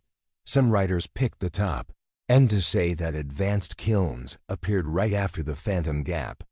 A second lab used new dose rate data to narrow the window to 610 to 710, which matched tree ring beams from the same complex. The date was changed because of scientific improvement, not a cover-up. This is how archaeology works. As tools get better, the range of possible errors gets smaller. The same is true for historians, who make their interpretations more accurate when new charters come out. Some people might still ask why there are fewer big buildings between 600 and 750 than in later centuries. It's not about missing years. It's about demographics and economics. After the plague waves of 541 to 549, and again in the 680s, the number of people living in cities went down. This is shown by burial counts and pollen cores that show farmland turning back into forest. Fewer taxpayers meant fewer big basilicas. Instead, money went into building wood-framed churches and defensive earthworks, which don't last as long. There wasn't enough stone, which also played a role. Limestone blocks became expensive after Rome stopped giving money to quarries. In northern climates, wood was cheaper and warmer. What is left to be dug up shows the choice of materials, not a sudden loss of memory. Cross-disciplinary teams look deeper when strange things keep happening. When metallurgists found a bronze steam whistle in a Visigothic smithy, they were stumped until CT scans showed that it had internal cracks from overheating. This showed that it had been tinkered with instead of used regularly. The shape of the whistle is similar to that of Alexandria's Hellenistic Aeolipile, which suggests that there was a chain of copying and experimenting that didn't go anywhere. These half-forgotten experiments don't prove the timeline wrong. They show that knowledge can come and go without needing phantom centuries. Look at the gears from Oberflacht. They came to light in a row of graves with dendroplank coffins and grave goods that dated back to around 630 AD. Early reports called the gears clockwork, which made people think of long-lost clockmakers. However, later metallurgical tests show that the bronze alloy has a very high lead content, which is typical of casting, not the lower lead hammered sheet that clockmakers used 1,000 years later. Tool mark microscopy shows that most of the teeth were made with simple chisels and files, not the fine division plates that were used in tower clocks in the 1400s. Experimental archaeologists made the gears again using only late Roman casting molds and hand files. This shows that late antique workshops could make shapes like these for mills or measuring devices without needing later clock technology. The gears only seem surprising because we think that artisans in the early Middle Ages weren't skilled enough, not because physics says they can't be. The Provencal sundial tells a story that is similar. The clean, sharp lines look sharper than what a 6th century village craftsman should be able to carve. But then we remember that Roman provincial quarries often made architectural moldings with grooves that were 0.5 millimeter deep. The slate's writing mentions a local abbot named Agulphus, for whom charters still exist from the years 660 to 680. The papal archives have those charters, which have a dendro-dated wax seal impression that matches the same monastery. Neutron activation analysis of the slate's mineral inclusions shows that it came from a quarry opened by late Roman engineers at Glanum. The dial is not an out-of-place wonder. It is a perfectly reasonable descendant of imperial stonecraft that was kept in one abbey while the estates around it fell into timber and thatch. The Tuscan aqueduct at Borello is also worth thinking about. Stratigraphers long thought that the brick-lined channel was rebuilt in the 11th century because samples of lime mortar looked like styles from later medieval times. A closer look showed that the lime came from a refiring that happened when masons put tile baffles around 720. The date was made clearer by radiocarbon dating of mortar charcoal and a coin, a tremissus of Liutprand, the Lombard king from 712 to 744. Engineers who work with hydraulics tested the angle of the tile and found that it cuts bedload flow in half. This isn't magic. It's just good geometry that has been preserved in Roman manuals. Papyrus excerpts of these kinds of manuals were around until at least the 7th century. A piece of Frontinus's De Aqueductu found at Bobbio dates back to that time. The retrofit shows that things have stayed the same. Late Roman know-how, Lombard investment, and monastic librarianship. So why do these things set off anachronism alarms? We think of post-Roman Europe as a place where trades died out, which is part of the reason. But craftsmen don't forget things overnight. The same quarry teams that made late Roman capitals also taught their sons how to carve Christian sarcophagi. A millwright from Ostrogothic Italy moved north and rebuilt water wheels for the Frankish lords. People who didn't make big news stories about their lives took technology with them. We have to figure out where they went by looking at metal compositions and chisel marks. We can read those marks like diary entries thanks to modern science. Lead isotope signatures show that bronze came from mines in the Massif Central, that were still open until at least 700. Strontium isotopes in mortar show where limestone outcrops were used by later Merovingian builders. Dendrochronology links oak water wheel paddles from the Rhine to growth rings that line up with cooler summers around 650. When we stack these separate clocks, the gears and sundials don't mess up the time. They fit right into a living, ongoing craft tradition. There are real puzzles. Some copper alloy calipers found in a Visigothic workshop near Toledo are similar to some later Carolingian tools. A rock crystal lens from Viking Sweden has such a fine polish that it makes tiny runes easier to see. These kinds of things are rare, but being rare doesn't mean they're fake. New ideas often start out in small groups before spreading widely. The Toledo calipers probably come from surveying kits used in the late Roman Empire, and the crystal lens fits with what we know about Viking trade in Islamic optics. They don't rewrite calendars. Instead, they remind us that medieval networks carried ideas over long distances, even when mentions of parchment are few and far between. Dating methods are always being checked. When they first tested ceramic kill debris from a Kentish monastery with thermoluminescence, they got a wide range of 550 to 850. Some writers picked the top, and to say that advanced kilns appeared right after the phantom gap. A second lab used new dose rate data to narrow the window to 610 to 710, which matched tree ring beams from the same complex. The date was changed because of scientific improvement, not a cover-up. This is how archaeology works. As tools get better, the range of possible errors gets smaller. The same is true for historians, who make their interpretations more accurate when new charters come out. Some people might still ask why there are fewer big buildings between 600 and 750 than in later centuries. It's not about missing years. It's about demographics and economics. After the plague waves of 541 to 549, and again in the 680s, the number of people living in cities went down. This is shown by burial counts and pollen cores that show farmland turning back into forest. Fewer taxpayers meant fewer big basilicas. Instead, money went into building wood-framed churches and defensive earthworks, which don't last as long. There wasn't enough stone, which also played a role. Limestone blocks became expensive after Rome stopped giving money to quarries. In northern climates, wood was cheaper and warmer. What is left to be dug up shows the choice of materials, not a sudden loss of memory. Cross-disciplinary teams look deeper when strange things keep happening. When metallurgists found a bronze steam whistle in a Visigothic smithy, they were stumped until CT scans showed that it had internal cracks from overheating. This showed that it had been tinkered with instead of used regularly. The shape of the whistle is similar to that of Alexandria's Hellenistic Aeolipile, which suggests that there was a chain of copying and experimenting that didn't go anywhere. These half-forgotten experiments don't prove the timeline wrong. They show that knowledge can come and go without needing phantom centuries. Another example, a complicated gearbox pulled from the Isar River made journalists want to call it Carolingian clockwork. The silt in the river had protected organic remains.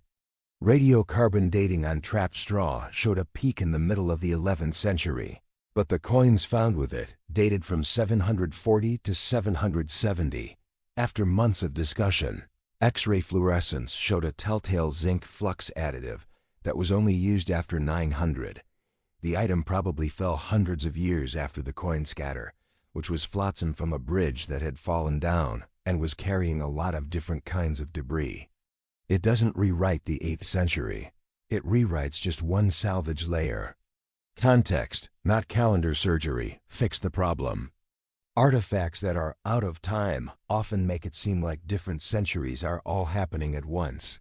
A Merovingian blacksmith melts down a Roman statue and makes brooches with pictures of dead emperors on them. A Carolingian scribe tears up a 6th century vellum to write a new homily, leaving ghostly uncials behind. Reuse can be misleading unless radiocarbon or Raman spectroscopy can tell the ages of the parts. Without those tools, early antiquarians got the dates wrong on more than a few finds. People who are interested in phantom time sometimes use those wrong dates as evidence. But modern labs can tell the difference between old gold and new solder, Roman glass inlay and Lombard frame, and so on. The main point is the same as what the sky taught us. Complexity is better than simplicity. Europe in the early Middle Ages wasn't a long night. It was more like a patchwork quilt of old skills, lost recipes, new ideas, and old materials. Gears in the mud and sundials on the roofs of abbeys show the highest levels of skill in the area, but they are only supported by a small number of patrons. If we expect a steady decline, they seem out of place. If you accept a more varied landscape, the mysteries will smoothly fade into normal evidence for areas of expertise. Knowing that texture gets us ready for the next puzzle. How did written knowledge get around and stay alive in such a place? Gears show that hands still shape metal, and manuscripts show that minds still shape ideas.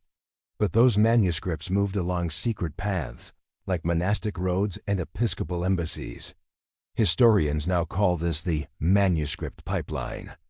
A sheep started the journey of a medieval manuscript. In the early spring, herders on abbey estates picked lambs with pale, smooth hides. Lime pits were used to soak the skins, crescent knives were used to scrape them smooth, and then wooden frames were used to stretch them out to dry. Each parchment sheet already had the map of its maker on it. A trained scribe would later arrange the visible veining so that the flesh side could take ink for formal text and the hair side could handle glosses.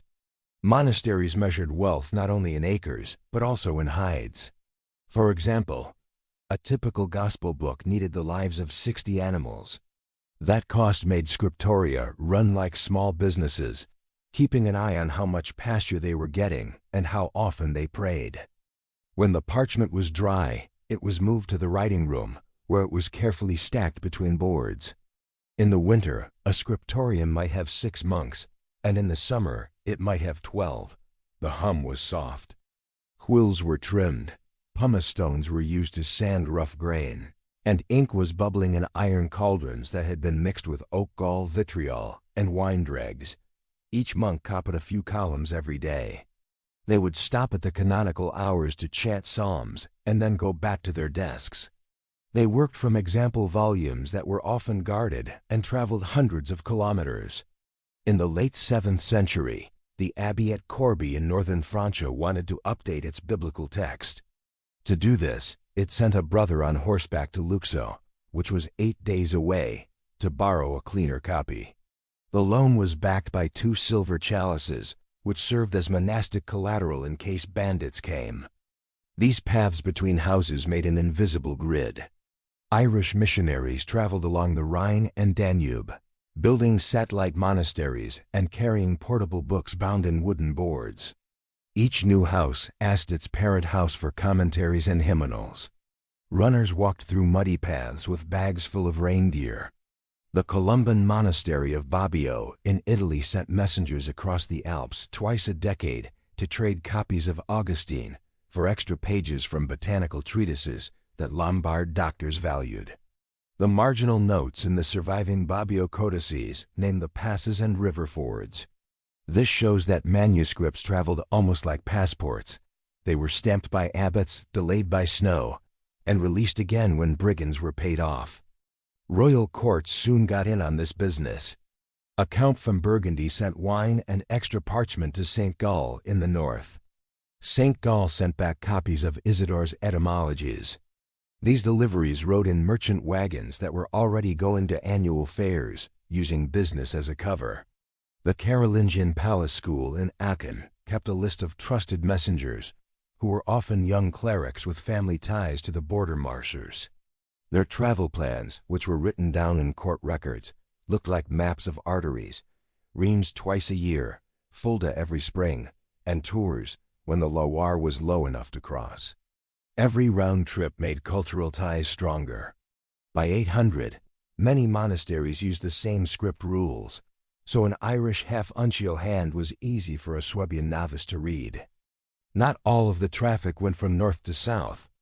Christian abbeys in the Mediterranean were connected to Byzantine scriptoria and, indirectly, to Arabic translators in the Levant. An inventory from the 9th century at Monte Cassino lists a Greek codex of Galen on ailments of the breath that was given in exchange for blank vellum and Sicilian saffron. After the Norman raids, that same codex moved again, this time to Salerno's medical school, where Latin notes crept between Greek lines. Knowledge rode with parchment, like layers of gloss on gloss. Even when political borders became more strict, networks continued to work in the background. For example, Genoese merchants smuggled medical books from Muslim Valencia into Lombardy and traded them for alpine timber. Every trip put volumes at risk of loss. The riverboats turned over, fires jumped from roof to roof. The rats chewed on the starch paste. Historians call the policy that scriptoria adopted preservation by possession. When a monastery borrowed an exemplar, it often made 2 or 3 more copies before returning the original, spreading redundancy through the network. The librarians at Corby came up with the term ex scriptura reparata, which means rebuilt from the writing, to explain why they needed more batches. If the Vikings burned Lindisfarne in 793, at least Durham had sister texts, which was like life insurance. This strategy explains why some of Virgil's works have survived in dozens of copies from the 9th century, while other well-known authors disappeared after just one abbey fire. The same door that stewardship came through also let in gatekeeping. An abbot decided which texts that came in went to young novices and which ones went to the armorium, where they were kept safe. Titles about forbidden astrology or erotic pagan poetry could only get into scriptoria if they were being watched. Some were copied again with expurgations, which meant that lines were scraped thin and moral glosses were added. But even works that were censored stayed around. Palimpsests show that Juvenal was hiding under Jerome and Archimedes was hiding under sermons. Chemical imaging now brings these hidden voices to light, showing that monks may have rewritten but not often destroyed. Their caution, which was based on doctrine, kept the fragile vellum from getting worn out every day. Distance changed how people wrote.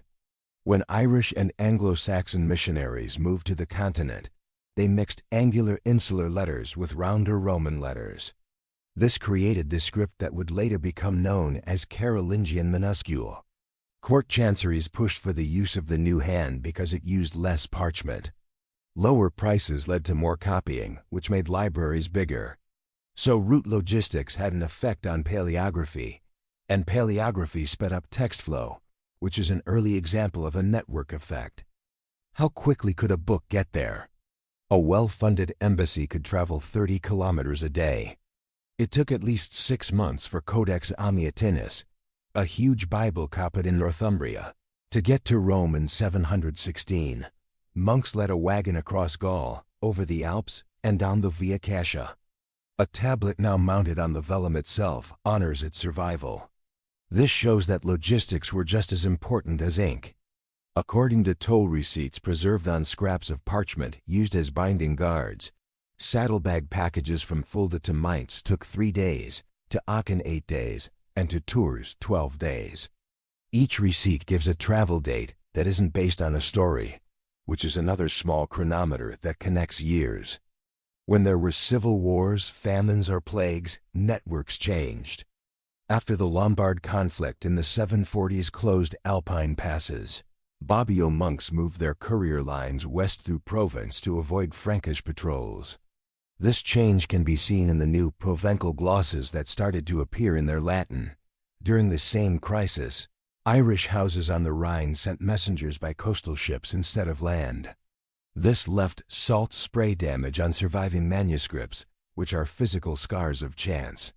This kind of rerouting means that thin times in one area may be due to problems there, not a lack of activity across the continent.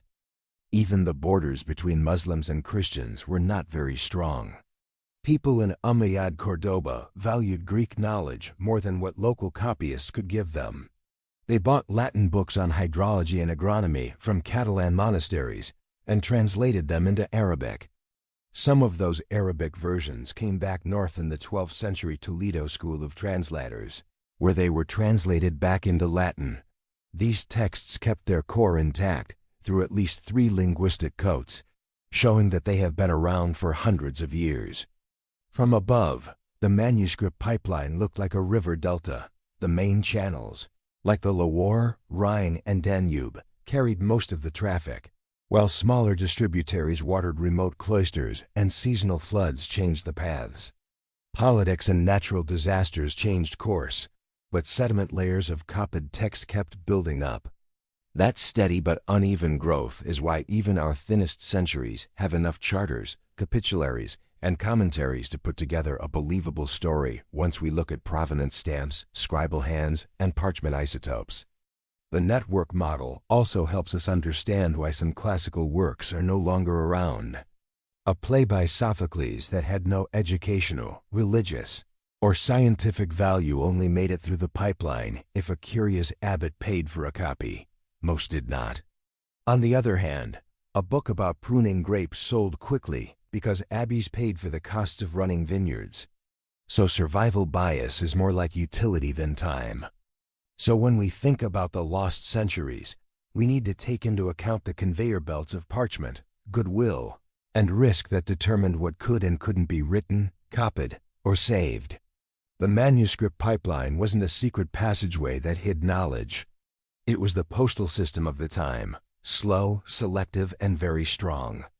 Every codex that made it, every gloss that noted the weather or wolf attacks, connects the early medieval decades in Europe to real sunsets and real problems.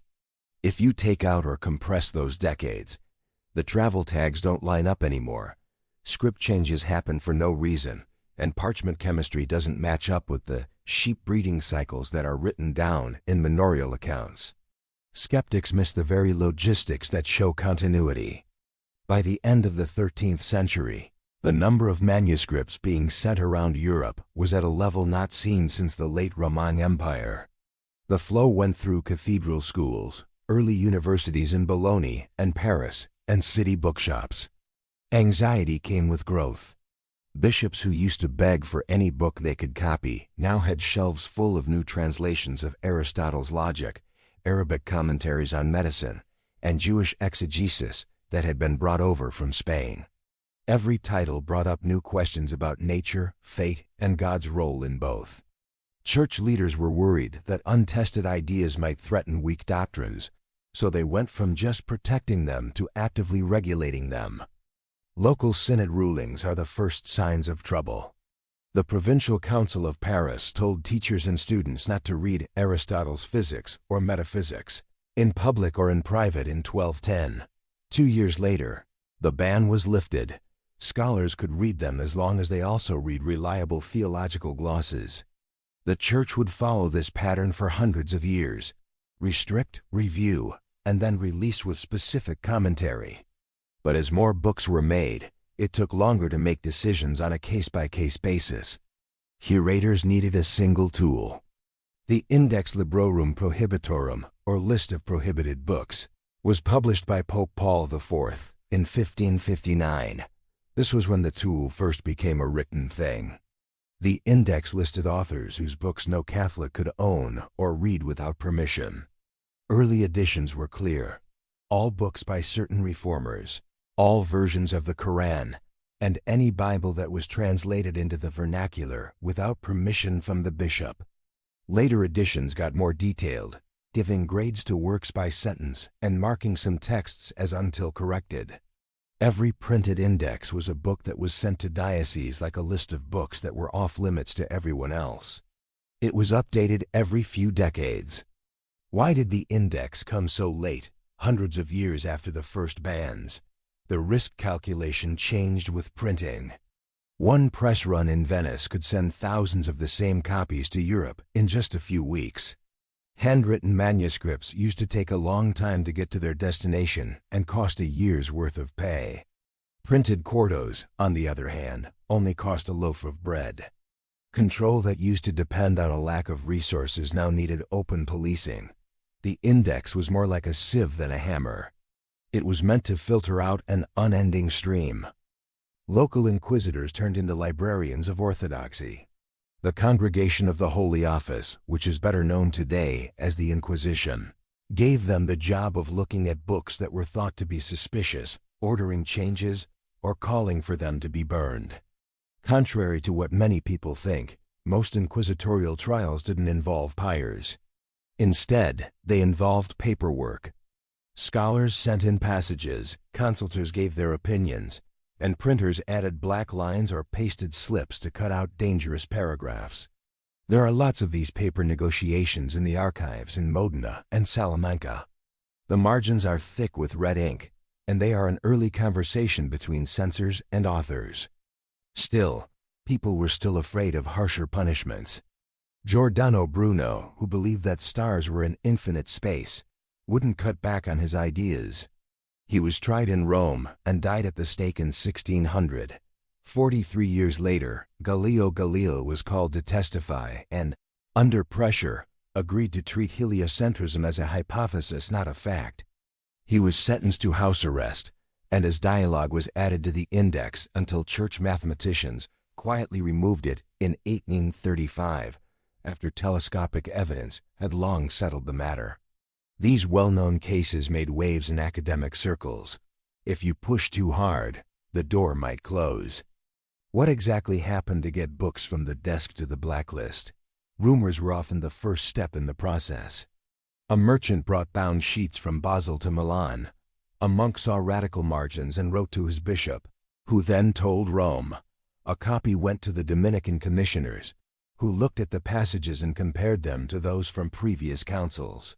If the charges stuck, printers were told to stop within a few months. They didn't always do what they were told. In Geneva, Amsterdam, and even Venice, underground workshops ran night presses and smuggled trimmed sheets inside bales of wool. Censors responded by giving official printers licenses, and their names were printed on every title page. City gates could take away unlicensed books.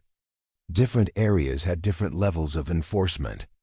In Spain, the Crown combined church and state censorship and told port inspectors to look for Lutheran tracts on ships.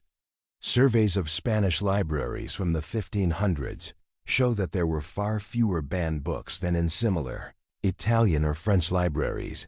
This suggests that the net, while not perfect, caught a lot. In the Holy Roman Empire, patchwork jurisdictions meant that a book that was banned in Cologne could be sold freely in Nuremberg. Scholars took advantage of these seams by going to towns with less strict laws, copying forbidden pages by hand, and bringing them home folded in the soles of their shoes. Ironically, manuscript culture came back as a way to get around printed control.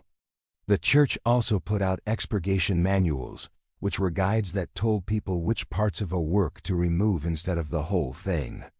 The printers in Antwerp made clean versions of Erasmus with asterisks marking out jokes about how foolish clerics are. Sometimes readers didn't follow the instructions and wrote funny notes in the margins where lines should have been. These browsers' annotated survivals show that there is censorship in negotiation, not complete silence. They remind us that gatekeeping was strong, but not always perfect. Was the index one of a kind? Not very. Protestant areas made their own lists of people they didn't want to see. Calvin's Geneva banned books that were against the Trinity. Anglican England gave the Stationers' Company the power to license presses. Orthodox Russia made censorship a part of government.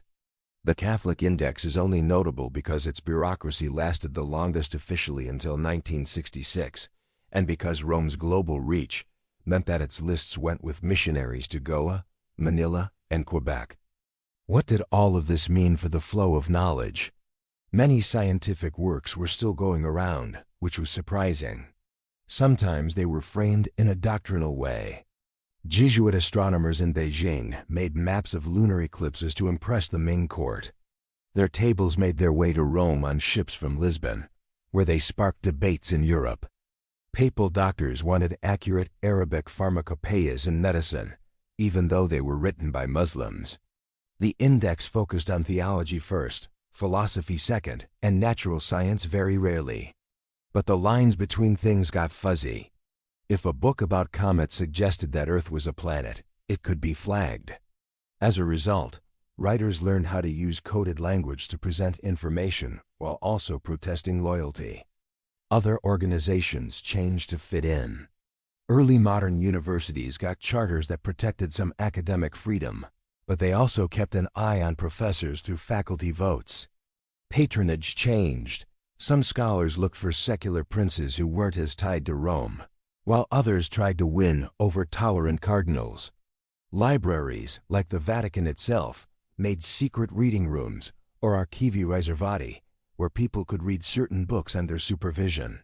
Records from the 1600s show that Jesuit mathematicians were able to get Galileo's dialogue less than 10 years after it was banned. This shows that people who knew the right procedures could still get their hands on banned books. The index's long shadow is important to our story about Europe's lost centuries for two reasons. First, it makes it clear that the control of manuscripts, which started out as a way to protect them, grew into a system that could guide future research and decide which questions were safe to ask. Second, it shows that gaps in the record may not be caused by complete erasure, but by selective visibility. A tract that was declared illegal didn't go away. It just went behind locked doors and came back generations later when the weather changed. The index is only remembered in history. The Vatican now posts full scans of codices that were once off-limits online. Scholars, both Catholic and not, are using these files to rewrite the history of ideas in the early modern period with fewer gaps. But the legacy of gatekeeping lives on in today's discussions about who gets to see what information and when protecting it turns into censorship. As we move on, we leave courtrooms and reading rooms for the sky again, but this time through lenses of disagreement. The cases of Bruno and Galileo showed how astronomical evidence started to weaken the grip of doctrinal authority. For most of the Middle Ages, the accepted map of the heavens looked like an onion with layers. The Earth was in the middle, and the Moon, Mercury, Venus, the Sun, Mars, Jupiter, and Saturn were all in their own crystalline spheres around it. The plan, which was passed down from Ptolemy and improved by Islamic astronomers, was good enough to help with calendars and prayer times. It also fit with the religious idea that humans are at the center of creation. But the same monks who copied geocentric tables also wrote down the movements of planets and stars that appeared suddenly at night. Those logs, which were meant to fine-tune feast days, put quiet pressure on the old model. By the end of the 1500s, the notes didn't fit the onion-skin sky anymore. Nicolaus Copernicus, the son of a canon and a careful mathematician, comes on the scene. He wrote a short essay after decades of comparing manuscript tables with new measurements that said the sun, not the earth, was in the middle. He passed it around privately around 1514, afraid it would cause trouble. Friends pushed for publication, while opponents complained, but didn't have any solid numbers to back up their claims. The full title of Copernicus's book, On the Revolutions of the Heavenly Spheres, came out in 1543, the year he died. It got past the censors by saying that heliocentrism was a mathematical convenience, and by having a serious dedication to Pope Paul III. But quiet convenience soon turned into strong conviction. Giordano Bruno took Copernicus's torch and ran farther than math. He preached that the universe is infinite, that stars are distant suns with their own worlds, and that there is no special cosmic center. These kinds of ideas went beyond math and into religion. If every point could be a center, where did God put salvation?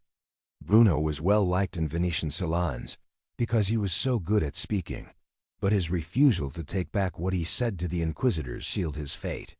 In 1600, he burned in Rome's Campo de' Fiori as a public firewall against contagious speculation. But fire couldn't stop people's curiosity. 23 years later, an Italian math teacher named Galileo Galilei pointed a telescope he made himself at the night sky. Glassmakers on Murano had made clearer lenses, and Galileo made them even clearer by grinding them finer and putting them together in a narrow tube. He could draw what he saw through that tube in a school notebook: craters on the moon, moons around Jupiter, phases of Venus, and spots moving across the sun. Every sketch said the same thing: the heavens were not perfect, and they were not centered on Earth. Galileo wrote down what he saw in plain Italian, not Latin, and gave it the lively title Sidereus Nuncius, which means the starry messenger. The small pamphlet was printed in Venice and sold out in days. It quickly spread to the capitals of Europe. Readers didn't need to know a lot of math to get the point. The telescope's woodcut drawings of moving worlds went against Aristotle's idea of spheres. Scholars rushed to get their own telescopes. Merchants smelled money, and lens prices went up 3 times. The church had mixed feelings about the instrument. They admired how well it was made, but were worried about what it meant. In his 1632 book Dialogue concerning the two chief world systems, Galileo linked evidence to argument, which caused problems. He set up the text as a friendly argument between an earth-centered scholar and a heliocentrist, but the heliocentrist clearly won every round. The earth-centered spokesperson sounded like a fool, repeating Pope Urban VIII's recent warning that God might do things that math can't understand. Urban thought he was being made fun of. Galileo was called to the Inquisition. The trial that came after has been told so many times that it feels like dust. The pattern it set is what matters here.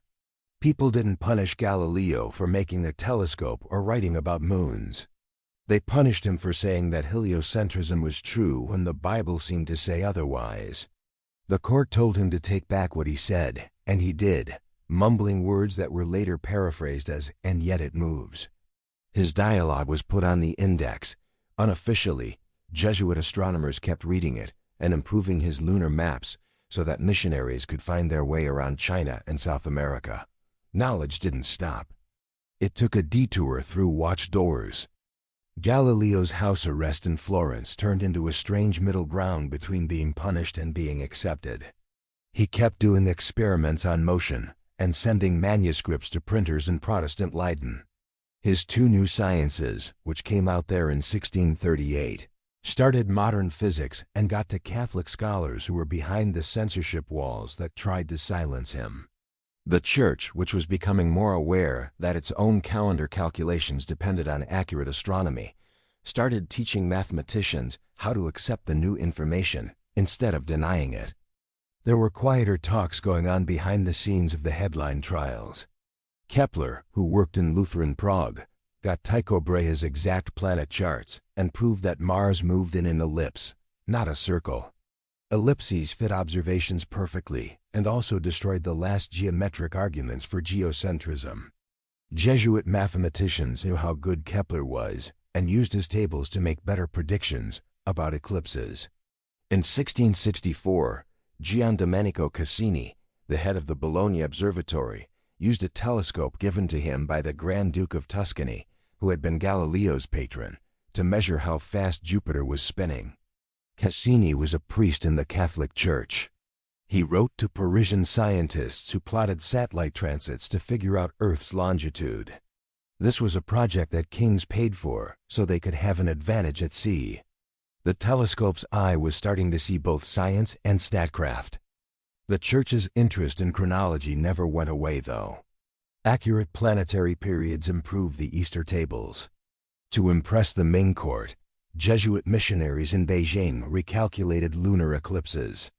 Their predictions got a lot of attention because the sky followed them.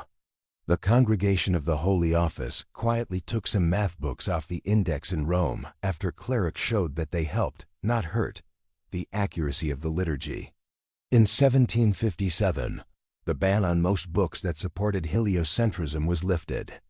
In 1822, the Holy Office allowed Galileo's works to be printed without any changes.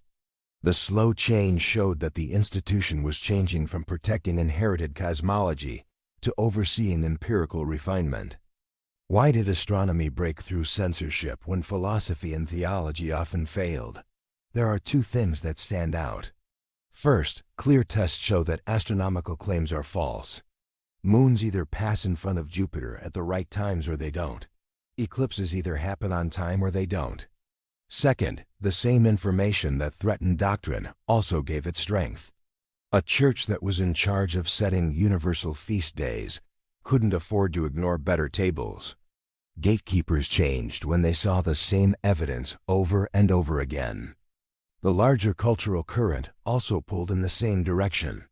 Cheap pamphlets showed pictures of Saturn's rings, mountains on the moon, and comet paths cutting through what looked like crystal shells.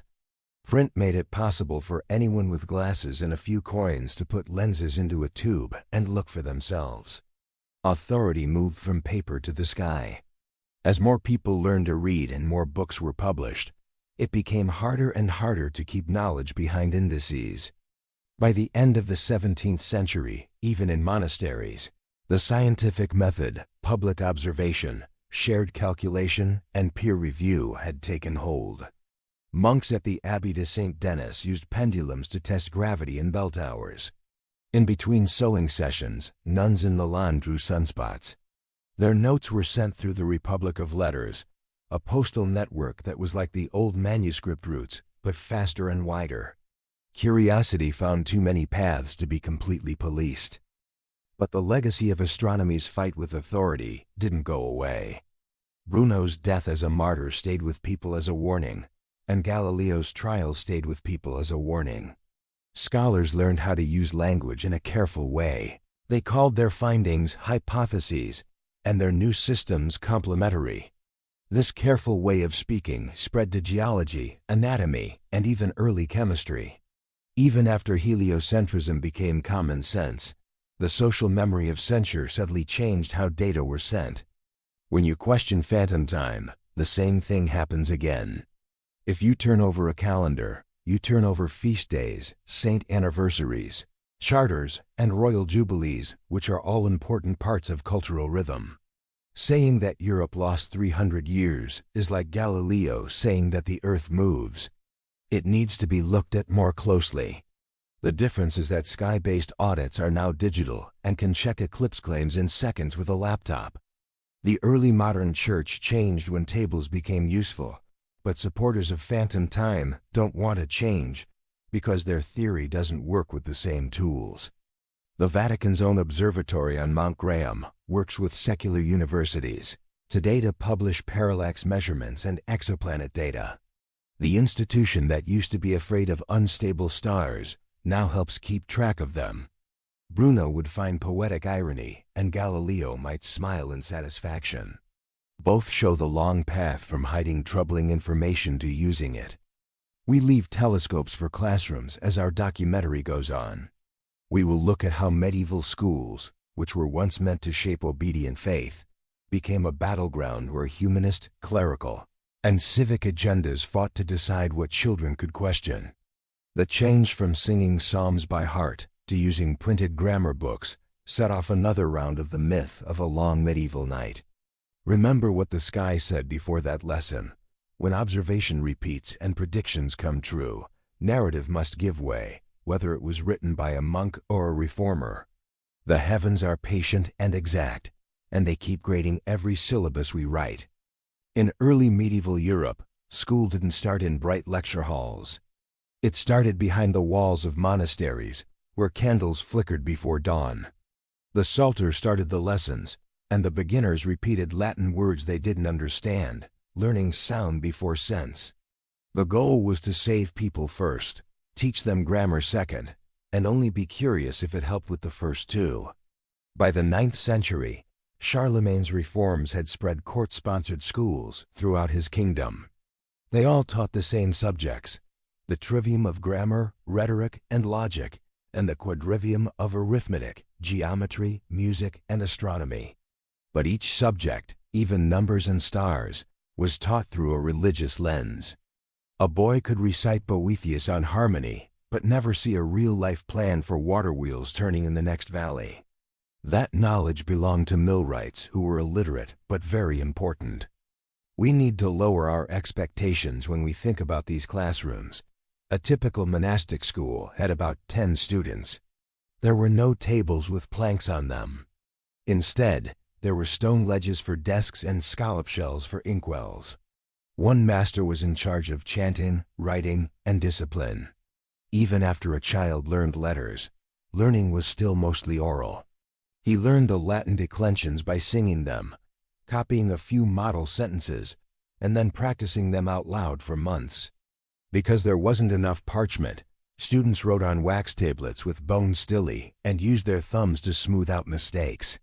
Wax forgets quickly, and so do many lessons that aren't repeated every night. The curriculum was still very sharp, though. Grammar books used to have parts from Virgil and Ovid, but the bad parts were taken out and replaced with moralized paraphrase.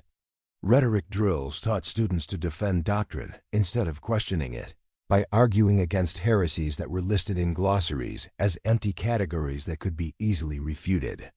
The quadrivium valued logic, which came from reading parts of Aristotle's work, known as the Isagoge and Boethius's commentaries on it. Aristotle's works on physics, ethics, and biology were not there. They are still sleeping in libraries in Syria and Arabic beyond the Alps. Arithmetic included finger counting and the abacus, but it didn't include the Hindu Arabic numbers that were already being used in Islamic Spain. Geometry was mostly about land survey formulas for the fields of monasteries. No one taught Archimedes' spirals or Euclid's proofs of infinity. These gaps were not random. They showed a conscious order. What fed the soul was more important than what fed the mind. Abbots thought about how much parchment would cost against the chance of making a foolish bet. A single folio of Pliny could keep a scribe busy for days. It would be better for him to copy the life of Augustine or a local saint. As the 12th century began and translations from Arabic started to spread to northern Europe, cathedral masters were careful not to get too close to new things that could be dangerous.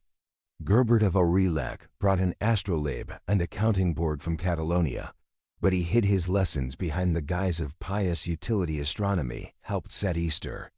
Still, there were rumors that he sold magic. It was clear to teachers that they could only add to the syllabus with explicit permission. Parents who couldn't read or write didn't have many ways to question the curriculum. Children of nobles went to monastic schools to learn Latin for managing estates, while children of burghers learned trades where reading wasn't very important. Girls didn't often go to convents outside of their own. When they did, their lessons were mostly about psalms, weaving patterns, and stories about being modest. Silent walls kept things in order, but they also kept other stories quiet. There were no stories about Chinese inventors making compass needles, Arab doctors separating cataracts, or Indian mathematicians naming zero. World maps stayed to shape diagrams with Jerusalem at the center behind the monastic slate. But people were still restless, and it showed through the cracks. Doodles on the edges of serious prayers show schoolboys drawing ships with multiple masts, which were common on northern rivers at the time. They might have seen them in a traveler's story. A note in Arabic names for numbers is written on top of Bede's arithmetic book, but it has been mostly erased by a later hand. Even when words were erased, they left fingerprints.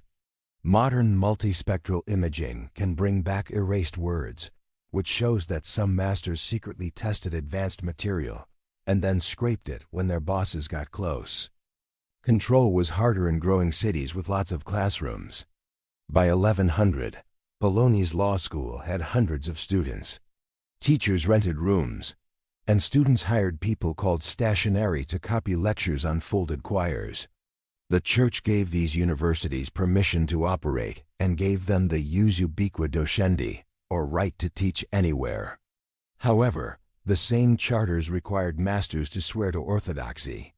In 1215, inquisitors met and banned certain pernicious questions from debates after a Paris theologian flirted with Averroes's commentaries. One of these questions was, could the world be eternal? Does the soul have reason like animals? The ban didn't get rid of curiosity. It just pushed it underground, where it was expressed in coded language like, one might inquire, merely for exercise, ...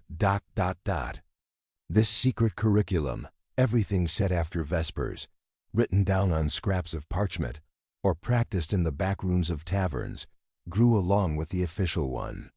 Medical students at Salerno memorized Hippocrates for tests. But they also paid Arab-trained translators to write new books on anatomy. In Sicily, Norman knights hired bilingual scribes to make star charts and engineering drawings.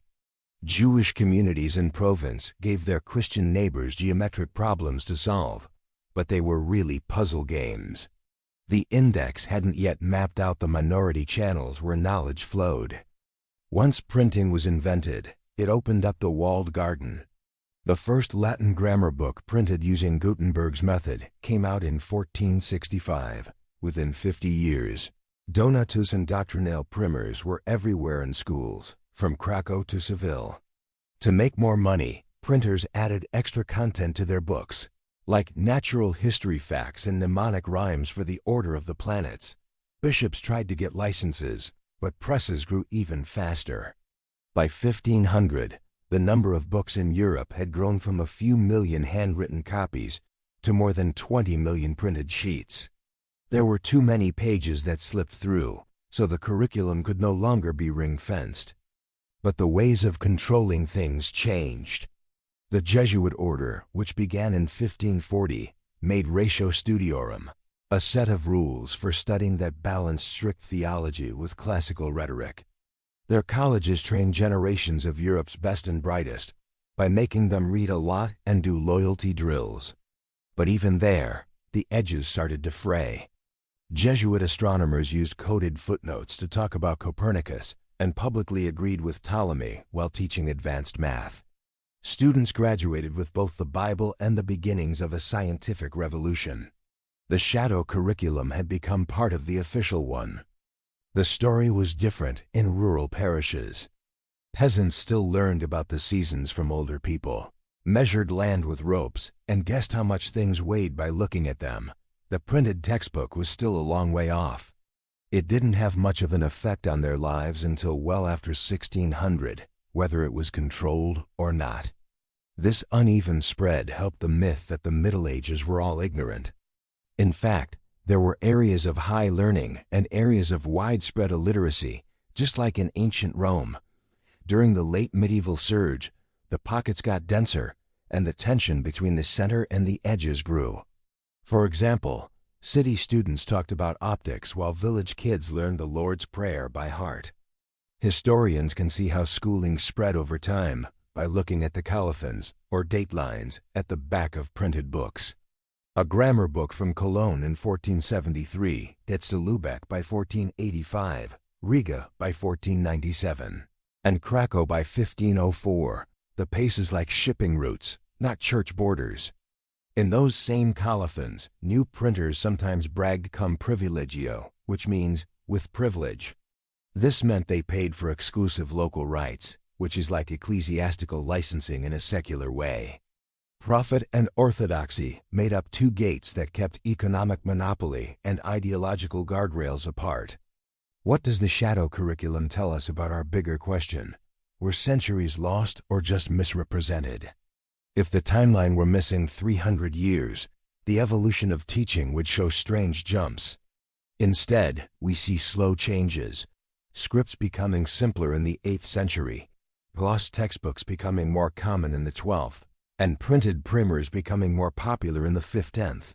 Like tree rings, each phase builds on the one before it, with no missing trunk slices. There are times when knowledge grows quickly, like when translation movements or humanist recoveries happen. These events can be traced back to trade, war, or plague, not calendar changes.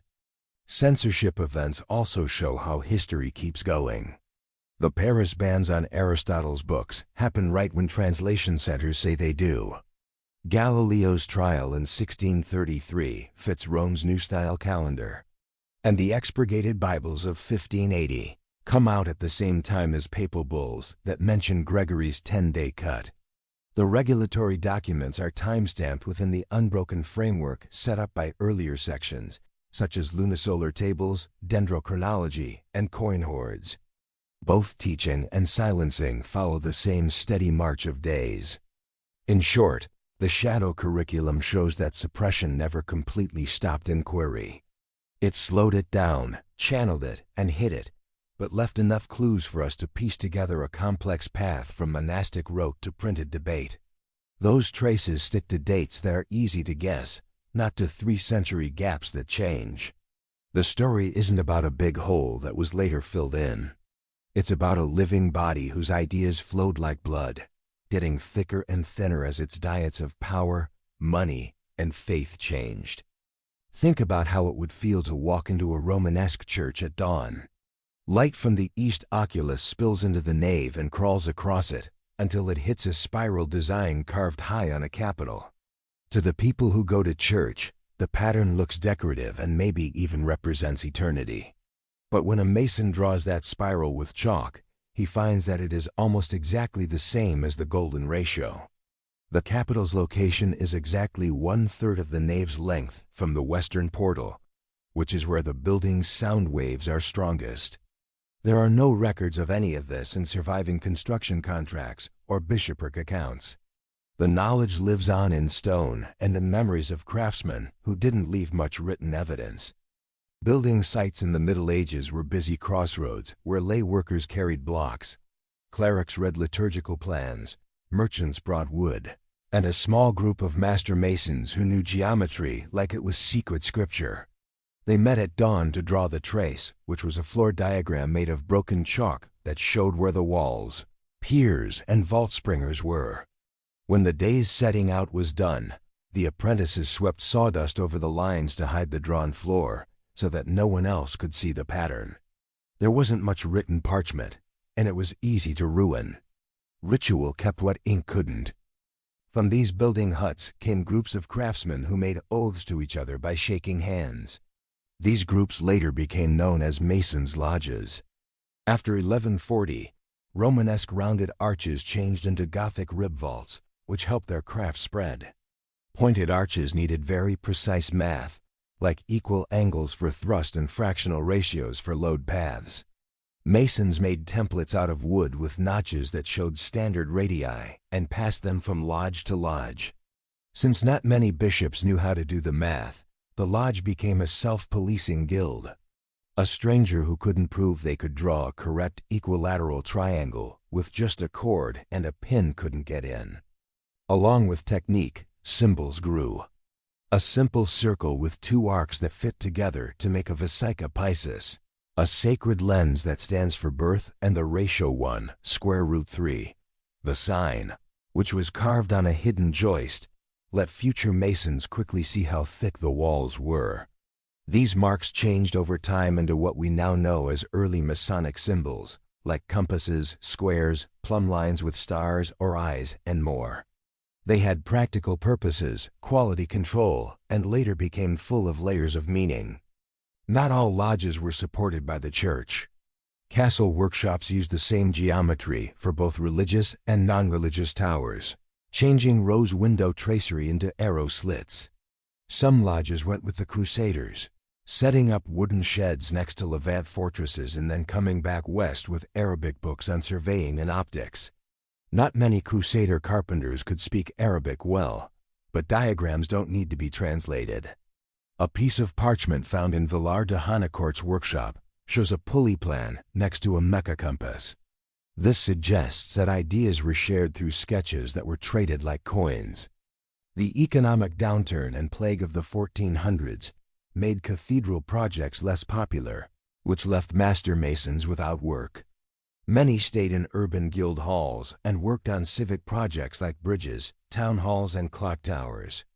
Because city councils cared more about speed than secrecy, the rules for rituals became less strict.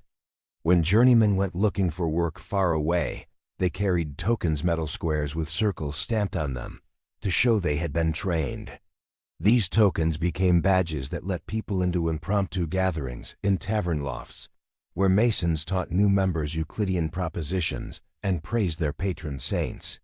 A new identity formed over beer and math, a brotherhood that crossed kingdoms, owed loyalty to craft instead of a prince, and protected laws that no bishop could change. Welcome to the speculative age. Renaissance humanists who were hungry for math continuity looked for teachers who knew how to use proportions. They found them among older masons who could perfectly draw pentagrams. People invited these craftsmen to courtly academies, where they worked with astrologers, alchemists, and doctors. The practical lodge lore mixed with classical Neoplatonism to create secret societies whose tools changed from chisels to ciphers. Manuscripts that were passed around talked about artificial memory, invisible colleges, and rosy crosses. Their diagrams mix floor plans of cathedrals with planetary sigils. For example, the Rosicrucians were first talked about in pamphlets around 1614. Their manifestos talked about an invisible brotherhood started by a German pilgrim who traveled to Damascus and Fez to learn about Eastern wisdom. Modern historians don't believe the pilgrim, but they do see real cross-pollination. For example, European apprentices worked in Islamic Spain, where texts of Pythagoras mixed with Sufi numerology. When those men went back north, they hid lessons in allegory so that inquisitors couldn't find them. Rose meant secrecy and renewal, and cross was a nod to Christianity. The two languages were meant to be heard by those who could hear them. By 1717, the Freemasons had become a real thing in London taverns. They got their charters from older stonemason guilds, but they also let in people who had never held a mallet, like philosophers, lawyers, and even clergy who were interested in how geometry might relate to spirituality. Rituals borrowed trowels and aprons, but they moved toward moral architecture by building the temple within. Cipher alphabets, handshake grips, and chamber of reflection scenes were added to practical symbols, making lodges places where enlightenment thinkers debated republics under a canopy of medieval tracery. Critics were afraid of subversion. The Church condemned lodges in 1738 and again in 1751. Because absolutist monarchs thought they were stirring up rebellion. But there were also Catholic craftsmen who quietly ignored the bulls and kept carving Marian, lily, and compass square symbols on village altars. There was more tension between public orthodoxy and private fraternity, like in the old days when there were shadows in the classroom, knowledge that didn't get an imprimatur but stayed alive. Stone marks are proof of lodge activity. A mason's benchmark near the choir stalls of Naumburg Cathedral has two angles that overlap to make a stylized G. For a long time, scholars thought it was just a fancy touch. However, spectral imaging shows that the angles measure 51.5, which is the same as the slope of the pyramid described in medieval translations of Herodotus. Were the masons trying to show that they knew how to use Egyptian measures? Maybe. Trade pilgrims who went to the Holy Land brought back stories of Gizeh's Benben angles. Lodge networks could quietly embed them, showing that craft globalism existed long before the modern phrase. Did these kinds of societies protect technology that was against the rules? Some stories say that the Templars built tunnels, machines for the Grail, and motors for the Ark.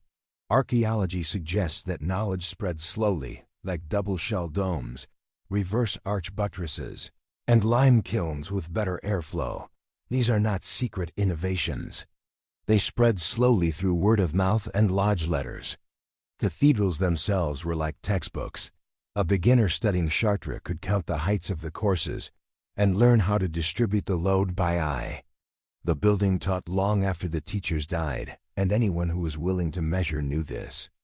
From a chronological point of view, lodge history weakens the idea of phantom time gaps. Carved dates on cornerstones, which are often written in both regnal and episcopal styles, match up with dendrodates of roof beams and quarry ledgers of stone deliveries. A gap of 300 years would throw off marks in materials, but the cathedrals show a smooth evolution. Notre Dame's early rib experiments in the 1160s, Rennes perfecting bar tracery in the 1230s, and Cologne pushing height in the 1250s. Each stage builds on what was learned in the last one, as seen in the tracings left by masons on loft ceilings. We can tell how old these loft sketches, or blueprints, are by looking at the charcoal that is still there. There are no missing links in the chain.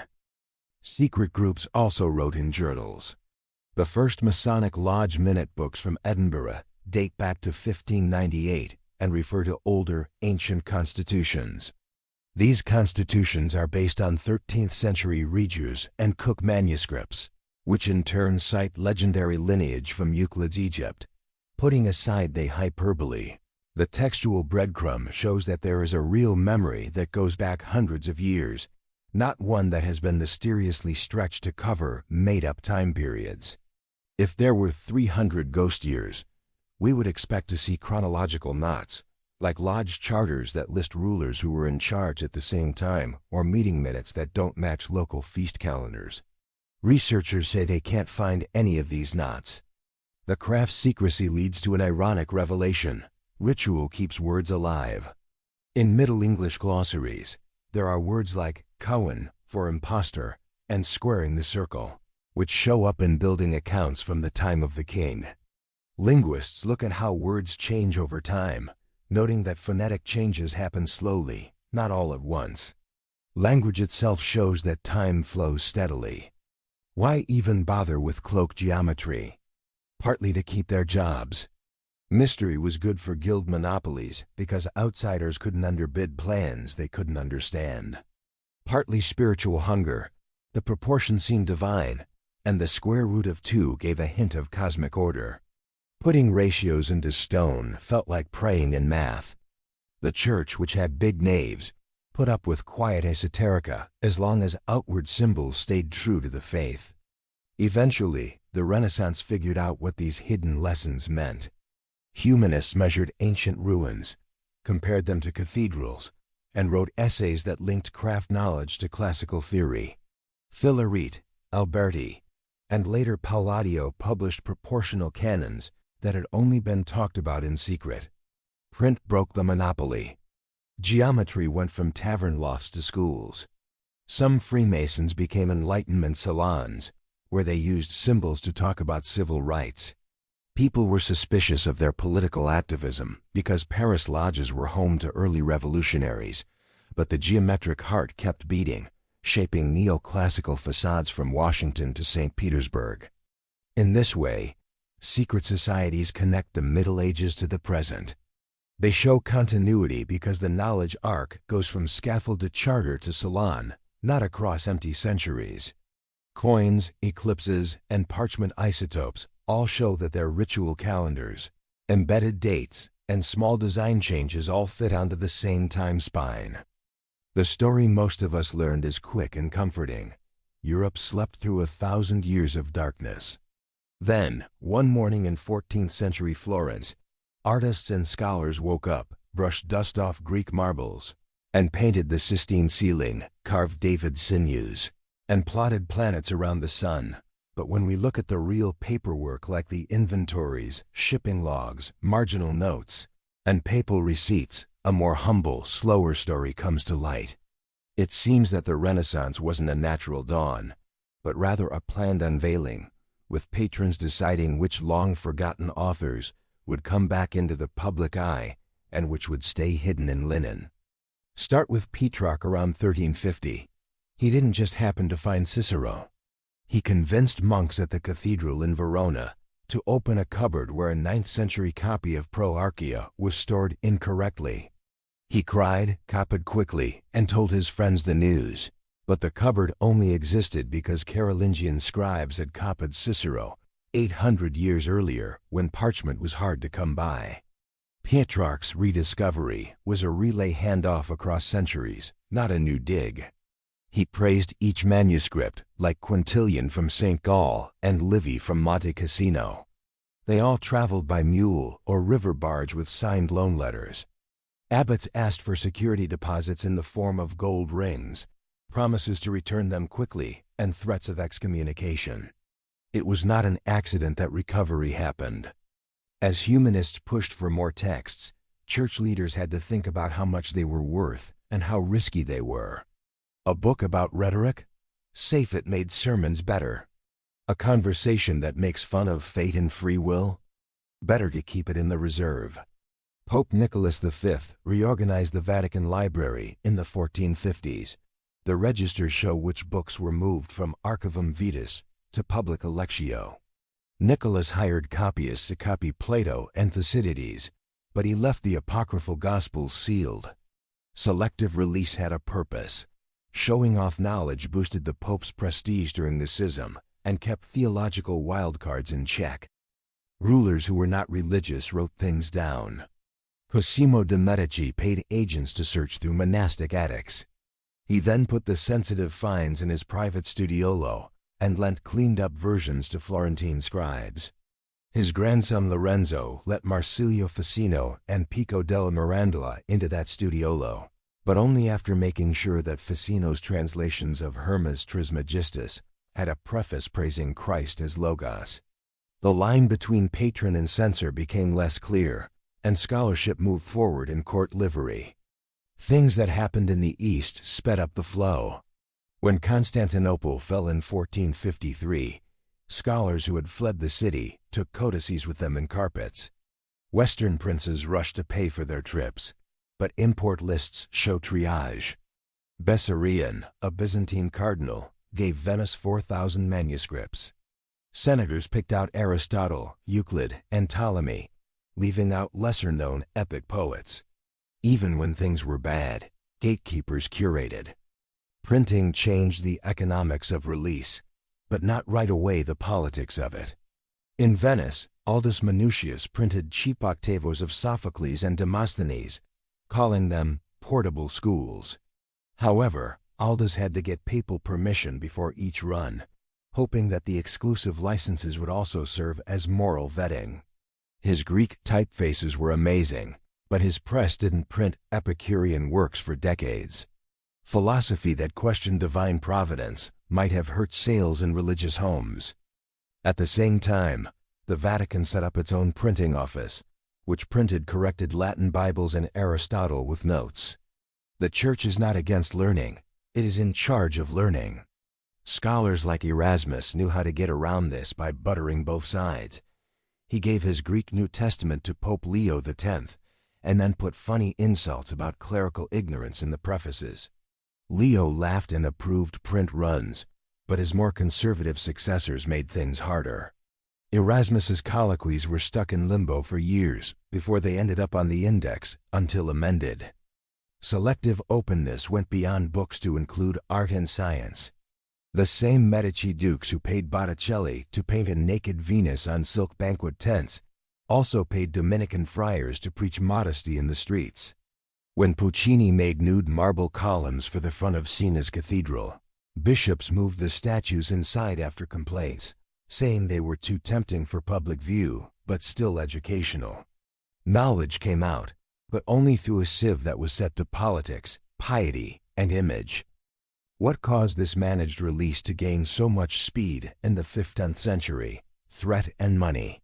Plague outbreaks became less common, trade with the Levant brought in more money, and gunpowder made fortification design a profitable math skill.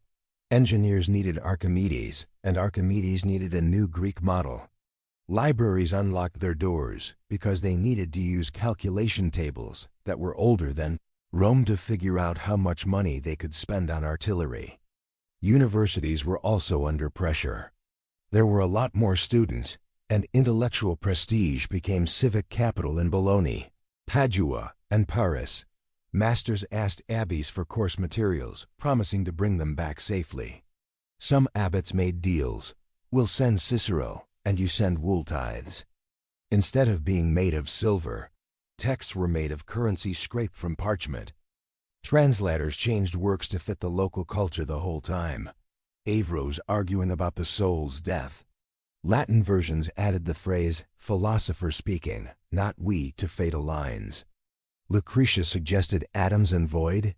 Printers added Christianized summaries, changing materialist poetry into moral stories. Readers, hungry and smart, learned how to read between the lines. Graffiti on the edges often puts back words that have been cut out, showing that censorship couldn't completely hide content.